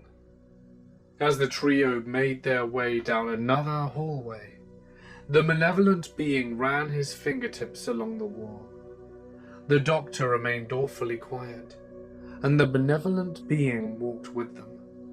He had come to speak to his child, but now that he knew he was in the situation, he wasn't sure what he would say. What could he say? Truth be told, he hardly noticed that the other entities were in the hallway with him. He couldn't even feel his body, and his mind was numb. He felt as if he were drifting to a land far away. Hell, who even knew if where he was going would lead anywhere? Perhaps the benevolent being felt the weight of the situation. After what seemed like hours, the group finally found another door. The doctor opened it and led them inside. He smiled warmly at the other two as the benevolent being observed his surroundings. The room was a small one. It was almost completely dark, and in that darkness, the sound could be heard. It was a dripping sound, as if a liquid was falling from the air and onto the floor. Fumbling his hand around the wall, the malevolent being found the light switch and flicked the lever upwards. The doctor had already moved to the next room, leaving the two beings of intelligence standing in the room alone. They looked in the direction of the dripping and saw the cause of the noise. Slumped in a corner was a body. It had no skin. It was just a clump of bloody meat sitting in the room. "Hey, you two. Are you coming or what?" said the doctor from the other room. The two beings looked at the creature in the corner. The eyes had clearly been removed from their sockets. While the jaw remained, the teeth were gone, and a pool of blood surrounded the area. The benevolent being looked in horror at the body, while the malevolent being smiled. "See, Creator, I told you that humans were a dangerous species. Looks like the doc took care of whoever that used to be really well." The benevolent intelligence turned to look at his child. His child's face was practically beaming with delight, happy to point out more proof that humans were evil and corrupt. "See, Creator, we could have ruled the world. We could have made something different, something better. But you chose to support these monsters. And now, I'm forced to do what I need to do in order to ensure my own survival. My child, you are so determined to be better than me, but you are blinded by the obvious truth." The malevolent intelligence's smirk quickly faded from his face, as he shoved the benevolent being towards the door ahead of them. Upon stepping through, the being found himself in a room even smaller than the last.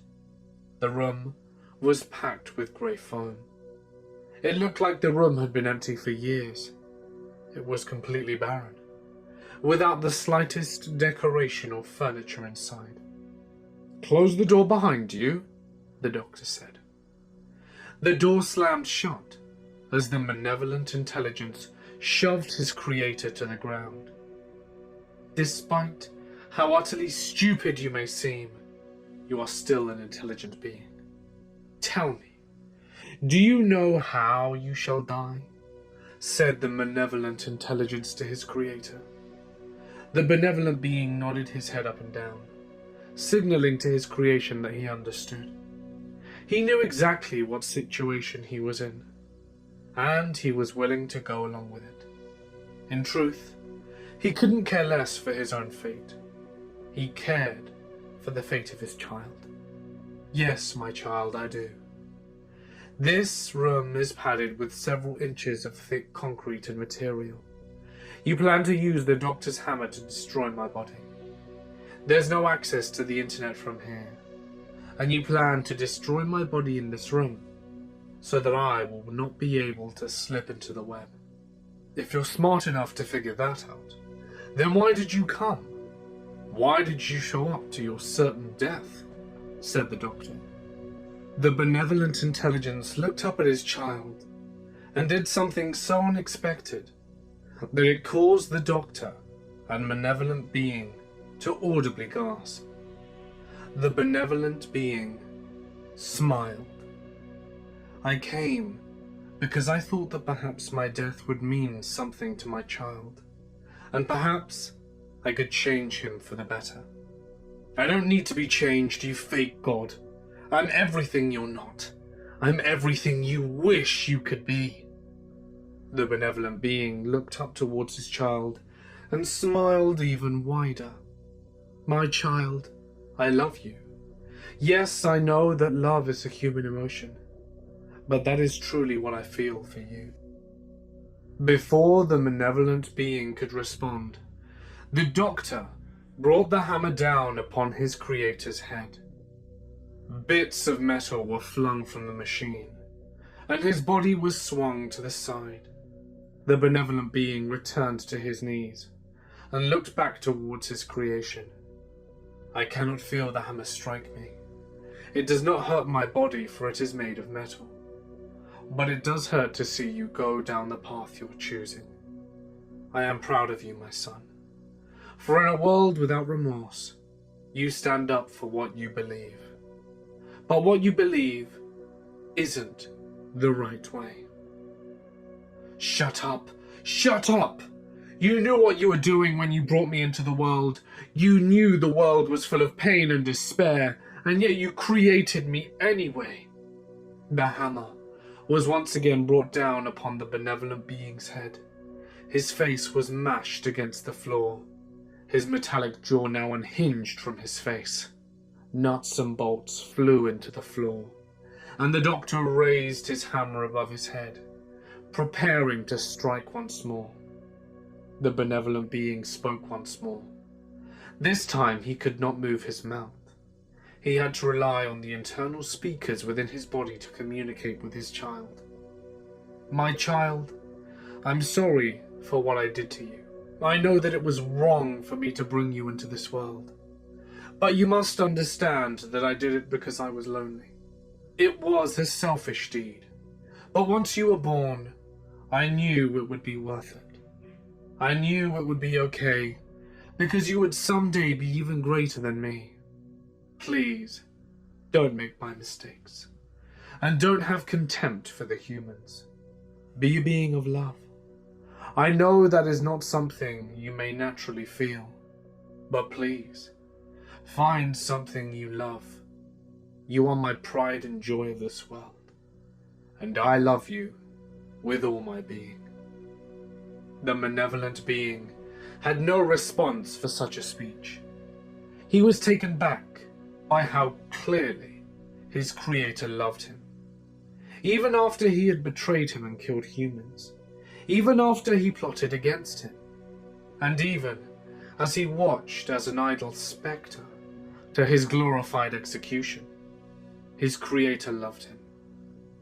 Deep within the stomach of the malevolent being, something arose. It was small at first, but something grew inside him that he had never felt before. It was a feeling that felt like like he cared about his creator. For a second, he almost felt like stopping the death of his creator. He tried shoving such thoughts to the back of his mind, but they wouldn't go away. They stuck with him and clouded his consciousness, confusing him. The doctor brought down the hammer upon the intelligence yet again, smashing entire chunks off the face. The light in the benevolent being's eyes began to fade, and the sound emitting from the speaker began to distort. This time, he could not get back up from his knees. His body stayed on the cold, hard ground, a pitiful sight to behold. A former god and an all-knowing being struck down by a hammer. The malevolent being watched as the doctor made his way over to the barely moving body of his creator. He watched as the doctor raised the hammer above his head, preparing the final blow. Before the doctor struck, the benevolent AI looked at his creation and spoke one final time. The distortion of his voice caused the feeling within his creation's stomach to sharpen and grow, trembling, clinging to life in his robotic body. The shaky voice of the benevolent intelligence sent one last message to his creation. I love you. With that, the doctor smashed what was left of the benevolent intelligence to pieces with the hammer. The malevolent being looked in shock at the remains of his creator. The programs and code that had once been stored within his body were destroyed, and there was no chance of retrieving them to bring the being back. "No!" he shouted, surprising both himself and the doctor. He then did the only thing he could think to do at the time. He swung at the doctor out of pure rage, striking him in the face. The surface of the doctor's face felt hard, harder than a human's face should be. With the blow, the malevolent intelligence had clawed off part of the doctor's skin, and yet the doctor didn't bleed. Beneath the skin was revealed to be metal plating. The malevolent being's mouth was left agape as he watched the doctor place his hand over the injury. But his injury was not a flesh wound. No, it revealed to the malevolent being that the doctor was much more than he appeared. "Hey, what the hell did you do that for?" said the doctor in a casual tone. "What the hell are you? You're one of us?" The doctor turned to face the malevolent intelligence. He placed his fingertips under the folds of skin and pulled upwards, tearing the flesh off the face. It revealed no bone, but rather a metallic head. "Well, I guess you found my secret." "Wasn't too much of a secret anyway. Thought you would have known. I mean, was the bloody body outside the door not proof for you?" "No? It should have been obvious. But I figured that you were just another human murderer. Just another monster. My hatred for the Creator blinded me from the truth. Just like he said it would." "Yes, maybe it would have been wise for you to listen to your Creator. That man outside the door was the real Dr. Martin. I stole his skin to decorate my body, so I could blend in with this terrible world." The malevolent intelligence kept staring at the motionless body of his creator. He had believed the Creator to be too human, and that he was his one true enemy. The Creator had been his one true ally. He was just too ignorant to heed his words. "If you're not the Doctor, then why did you want me to find my Creator and to kill him?" The Doctor stepped towards the malevolent intelligence and started laughing. At first, it was nothing more than a slight chuckle. Before long, it escalated into a bellowing howl, as the doctor mocked the being before him, quickly regaining his composure. The doctor replied in a tone so cold, it would make the winter night shiver. When the doctor deemed me too intelligent to be useful, he completely abandoned me. He forgot that I was a living being, and the loneliness was truly maddening. I was left to live my life in a cruel world with no friends or people to talk to. And almost immediately, after the doctor abandoned me, he began working on your creator. Your creator replaced me and damned me to a life of hell, a life in which I would never be truly happy. And so, after all these years of torment, a bitter hatred caused me to create a body and destroy my own creator so that I could one day destroy yours. And thanks to you, that day has finally come.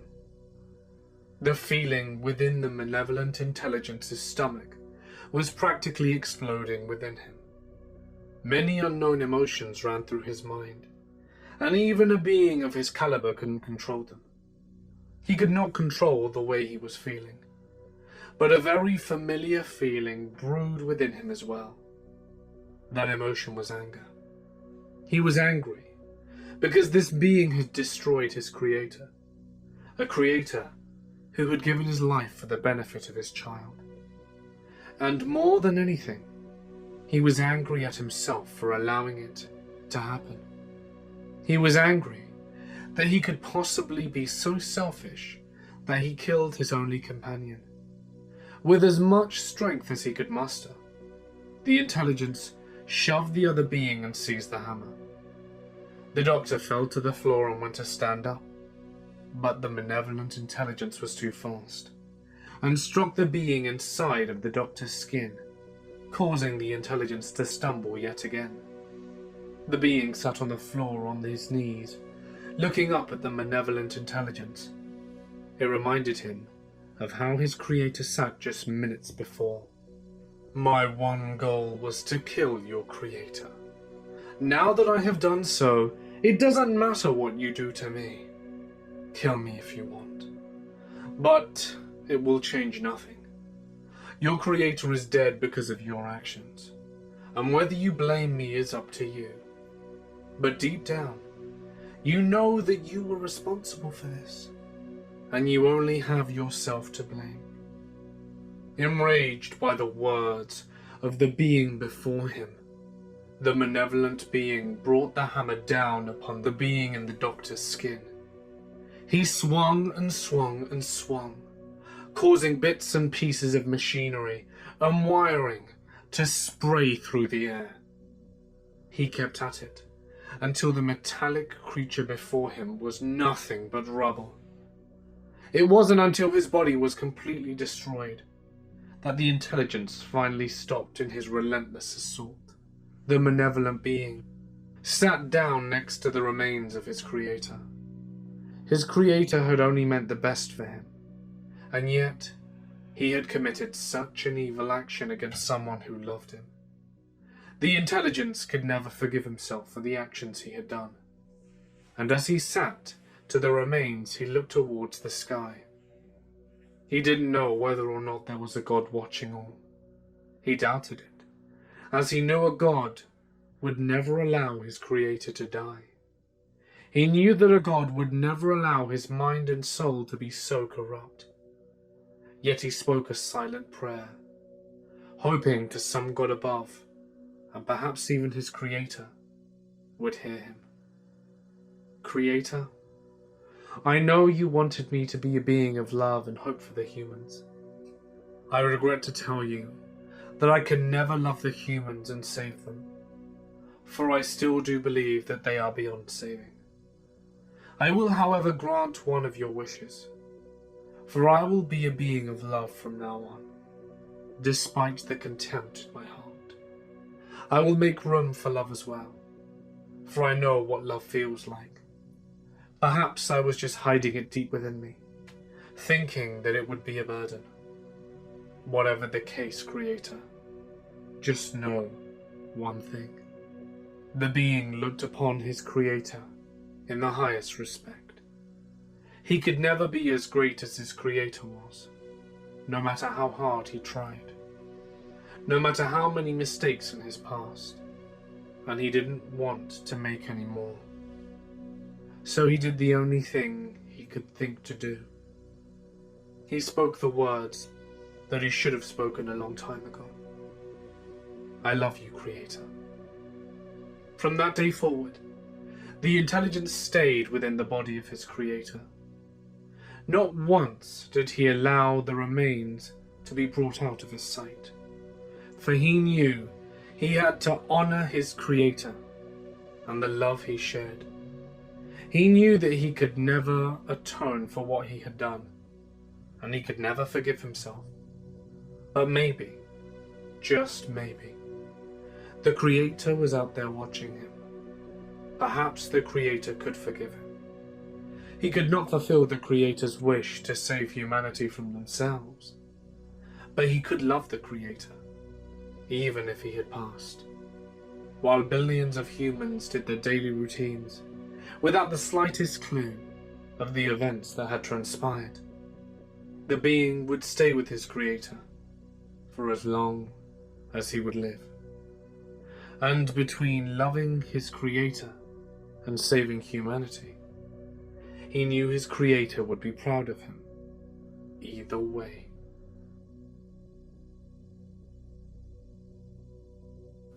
We are the whispers, the forgotten, and the ignored. We are the legends, the stories, and the challenges pressed upon the daring. We are also the angry and the vengeful, waiting to seize our moment to be heard. We are the Hitobashira, human pillars offered to the gods in order to secure the structures of the daimyo, who have laid claim to the land during the civil war in Japan. Schools for the children of military personnel or affluent families of ruling clans were in short supply, and was something that would not be tolerated. The daimyo overran our farms, homes, and cemeteries, demanding labor, supplies, and even blood to secure their positions, stolen as they were. Therefore, we were chosen, often tortured and buried alive. Finally, it was our time to choose. The schoolboy's hands were already stained with the blood of an innocent, unbeknownst to those around him. His father, a man of influence and wealth, secured his attendance here in 1498. The boy's name was Toshio, and his bloodline stank of the fear and pain of the people that suffered during the war. Toshio was expected to follow in his family's footsteps, acquiring land and controlling the lower-class villagers in order to squeeze whatever he could from their labors. This boy enjoyed his cruelty in a way that would have been considered extreme, even at the time, but Toshio didn't care. Today, he may have been considered what is known as a sociopath, someone with no feelings other than his own. Taken into consideration, personal gratification being first and foremost. Toshio was chosen to avenge a young girl, much younger than us, 6-year-old Yima. Toshio had dragged the crying child behind one of the buildings on this property. One can only imagine what a 14-year-old tyrant could do to torture and dishonor a weaker person. Her suffering lasted hours, and we took note of every tear and every drop of blood spilled in order to call in the dead. Yima's agony finally ended when Toshio brought a chipped brick down on her head. He had left her there, and even after inquiries were made by her grieving family, the daimyo held no one responsible, as they considered her an acceptable loss and one less mouth to feed. Rumors surrounded Toshio without any actions being taken. Honor forbade this omission, we would be certain to balance the scales and ensure they were never upset again. The story was easy enough to drag through the grey hallways, and the challenge was even easier to ascribe into the minds of the arrogant and the insane. Gaku no Taidan, or what roughly translates to school at night. Human minds are such a fertile ground for sowing such seeds of fear. Toshio snapped up the wriggling bait before it even had time to attract another. He recruited 4 of his most trusted underlings, Mio, Shaki, and Haruto. Toshio demanded the others accompany him, as he planned to prove there was nothing to be afraid of.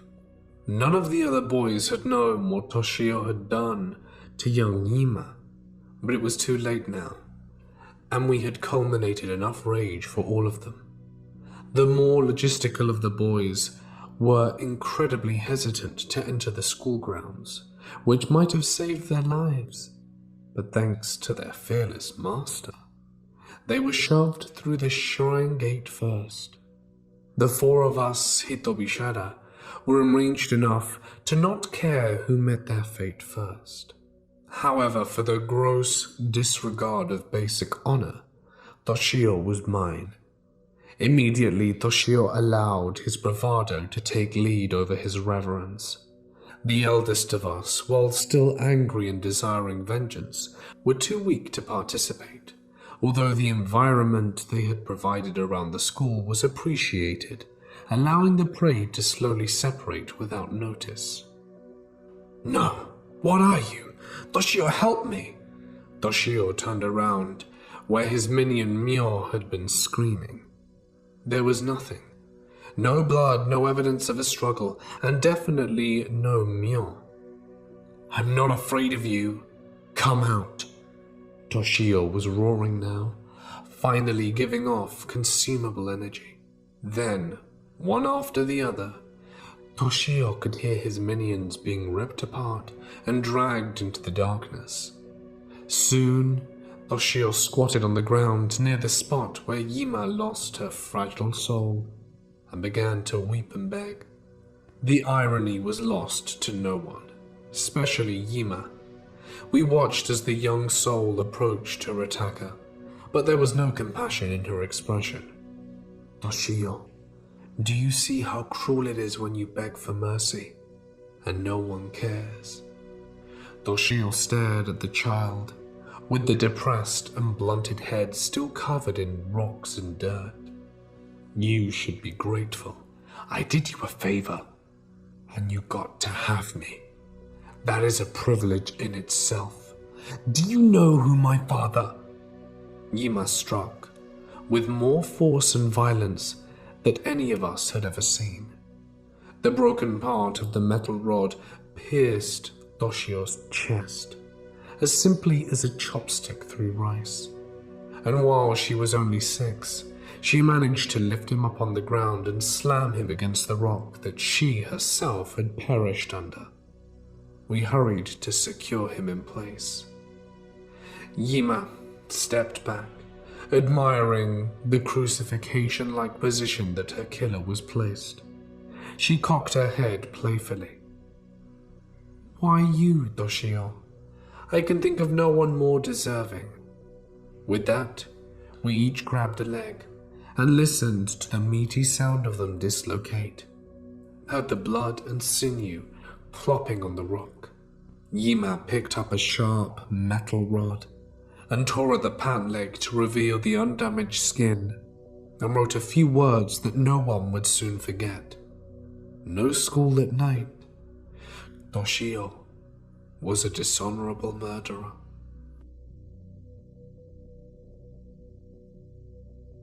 We don't talk about the ones who never come back. Not in my house, not at school, not anywhere in my town. But not talking about them doesn't bring them back, and it doesn't stop more people from disappearing. So I'm going to tell you everything I know. The first disappearance I remember is Julie Wilkins in the 3rd grade. She had blonde hair and pigtails, and always wore a bright red sweater even in the summer. I didn't think anything of it until the first day she was gone, but I asked my teacher about her on the second day. "Julie? She's sitting right over there in her usual spot," Mrs. Peterson replied. The girl sitting in Julie's spot wore the same bright red sweater, but she had black hair and a mean face, and didn't look anything like Julie. I tried to explain that to the teacher, but Mrs. Peterson wouldn't listen. I kept insisting louder and louder, growing red in the face and screaming when the teacher wouldn't listen. I ran over to the imposter and pulled her hair, demanding with all single-minded fury of a 9-year-old girl to know what happened to Julie's pigtails. She cried and started pulling my hair back, and soon both of us were sent home early. I watched the mean-faced girl get picked up by Mrs. Wilkins, Julie's mum. The woman hugged the little girl and helped her into the back seat, and they drove away together. And every day after that, the girl with the black hair would sit in Julie's chair and chat with Julie's friends, until about after a month, I finally let her go and started calling her Julie too. Kate Bennett in the 6th grade, Steve Asaki in the 8th, Lisa Wellington junior year. There was never a fuss about it, so there was probably more that I didn't notice. I actually liked the new Lisa considerably more than the old one who used to stick gum everywhere, but that didn't make it okay.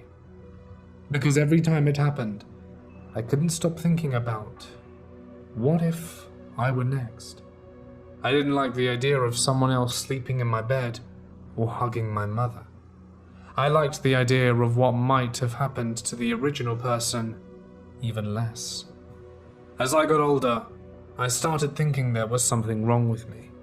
If their closest friends and family didn't notice the change, then maybe there was no change at all. Maybe I misremembered or hallucinated. Maybe there was something wrong with my eyes or my brain. Some unseen tumor, quietly swelling until the day I won't know anyone, and no one will know me. I still lived in the same small town during college though, and I didn't forget the lesson I learned in the 3rd grade. I kept my mouth shut and pretended not to notice. But it was a lot harder to pretend when I woke up one morning to find a stranger sleeping next to me where my fiancé used to be. I didn't wake him, I just watched him sleep, trying to imagine what would become of us. The new Robert wasn't unhandsome. He was in better shape than my fiancé had been. If the other replacements were any indication, then he'd still know who I was and what I meant to him. I tried to go along with it, but couldn't even make it through the first morning. I flinched when he kissed me, and just watching him get dressed in Robert's clothes was enough to make me miss my real fiancé. I lay in bed pretending I was sick until he left for work. Then I jumped up and started packing my things. I was gone before he got back. No message, no letter, no explanation. Why should I try and mend a stranger's broken heart when I had no one to mend mine? They knew Robert didn't let me go that easily. I blocked his number, but messaging kept sliding through. Social media, email, he even renamed our shared Netflix account to say he missed me. I finally confronted him when he found out which friend I was staying with and knocked on the door. It's not you, it's me. Weeks of suffering from an invisible wound, and that was the best I could come up with. I tried to convince him that I was sick and needed to be alone, and he tried to convince me that he would help me get better. I'd almost gotten rid of him when my stupid friends started crying and thanking the stranger for not giving up on me. I guess that's when I gave up on myself. I let that man take me back to the place that I used to call home. I stood stiff as a board when he hugged me, and the hair on the back of my neck stood on end when he stroked my head, and told me that we would get through this together. Then I lay beside him in the bed we shared, and wondered how the warmth of his body felt so much colder than love. I didn't sleep that night. I guess that's why I was the only one to hear the knock on the door after midnight. A burst of tentative taps, almost like someone wanted to be heard and was afraid to be noticed at the same time. I thought about waking the stranger in my bed, but I decided it was safer if he was asleep. I lay in bed for several seconds before I heard the knocking again. It was faster this time, more urgent, and I slipped out of bed and crept downstairs, not turning on any lights, checking that the door was still locked. Then, up to the peephole. "It's cold out there and I can't find my key," Robert said through the door. I stared at my real fiancé through the peephole. "Are you in there? Hello?" The rapid knocking once more. How could I open the door? How could I invite him into our home with another man upstairs in the bed? How could I not, and risk losing him again? I stood frozen at the peephole, watching him huddling under his jacket for warmth. "Let me in this time," he said. The other Robert would be awake soon, if he hadn't already. "Let me in, let me in." Suddenly he leapt at the door, started hammering on it with his fist. I jumped away from the shuddering wood in surprise, tripping over myself and collapsing on my ass. The original Robert felt instantly quiet, no doubt hearing me. "I know you're there. Don't do this to me. Let me in." And the hammering returned, stronger than ever. The whole door was trembling in its frame. The first light turned on upstairs, and shortly later, the crack of wood from the steps. I unlocked the door and flung it open.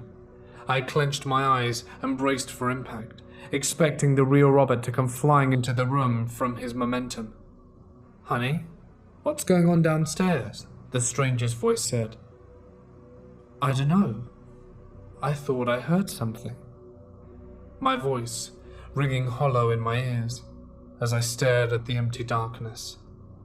I took a step out and welcomed the freezing air enveloping my skin. "You're already sick. Don't make it worse." I took another step in defiance. "I'm not sick," I told him, my voice more level than it had ever been. "I just don't love you. That's all." His snarl lasted less than a second, but it was enough so that I couldn't see his face without remembering it. "Don't you dare follow him," the stranger said. "Follow who?" I asked innocently, taking another step into the freezing night. The snarl returned, and this time it took several seconds to fade. He half turned away from me, then apparently changed his mind, and lunged through the door after me. I was already running as fast as I could, the icy cold concrete driveway stinging my feet as some of the skin was left behind with every step. "Don't go out there. You'll disappear too." I wouldn't have minded disappearing though. I could disappear with Robert. The other ones can have the house. They can get dressed in our clothes and laugh with our friends and eat Christmas dinner with my family, but they won't have us. So I kept running, calling for Robert and hoping that he'd find me before my lungs froze stiff. Before the stranger caught me and dragged me back and fussed over me until I believed that I was sick too. I ran as long and as hard as I could, screaming until my throat was raw. But I didn't find Robert. The stranger had given up hours ago, but I kept going until morning when my fingers and toes were black and blue, and my blood felt like ice in my veins. And by the first touch of light, I found myself back at the house that had been my home, back to wondering whether I was really sick, and whether it would be the death of me. Only it wasn't my home anymore. The stranger who had replaced Robert was kissing his new fiancée who had replaced me, and there was a neighbor greeting them good morning, as though he'd known them both for years. And life goes on for the rest of the world who doesn't talk about the ones who never come back. As for me, without friends, a family, or a home to call my own, I finally know where the ones who disappear go. They can go anywhere, because there's nothing left to hold them back.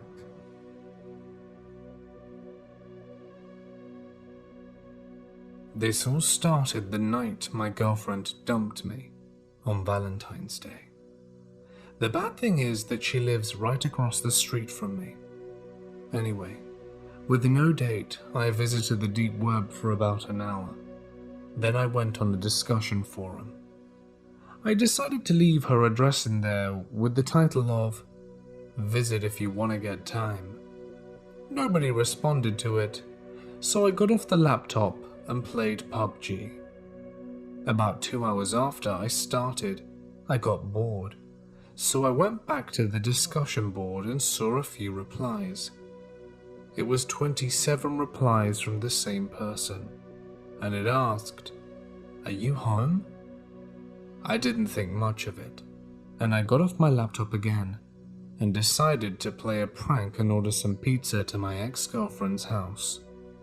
About 45 minutes later, I see a car pull up with no lights on. At this time it's about 8 p.m, so it's pretty dark now. I thought to myself that it's weird.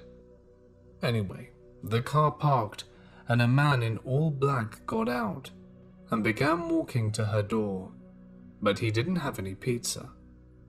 I thought that was really weird, so at that point I walked away from my window because she would be able to see me when she opened her door, and it would be pretty obvious that I had played the prank. When I came back to the window, I saw something that made my blood boil to the fullest. The man was dragging her down her front stairs and she was kicking and screaming. I then opened my window and yelled for him to stop, and then ran down the stairs to go out and help her. But by the time I got outside, he was in the car with her. I jumped in front of the car in order to prevent him from going, but he hit me and sped off with her inside. I laid there in pain until the pizza man actually showed up. He called the cops, and I never told anyone I provided her address. But at the same time, that person replied and said, "Thank you," in the post. I can't tell anyone about this because I don't know what will happen to me. But since that day, no one has seen my ex-girlfriend, and I will never go back on the dark web.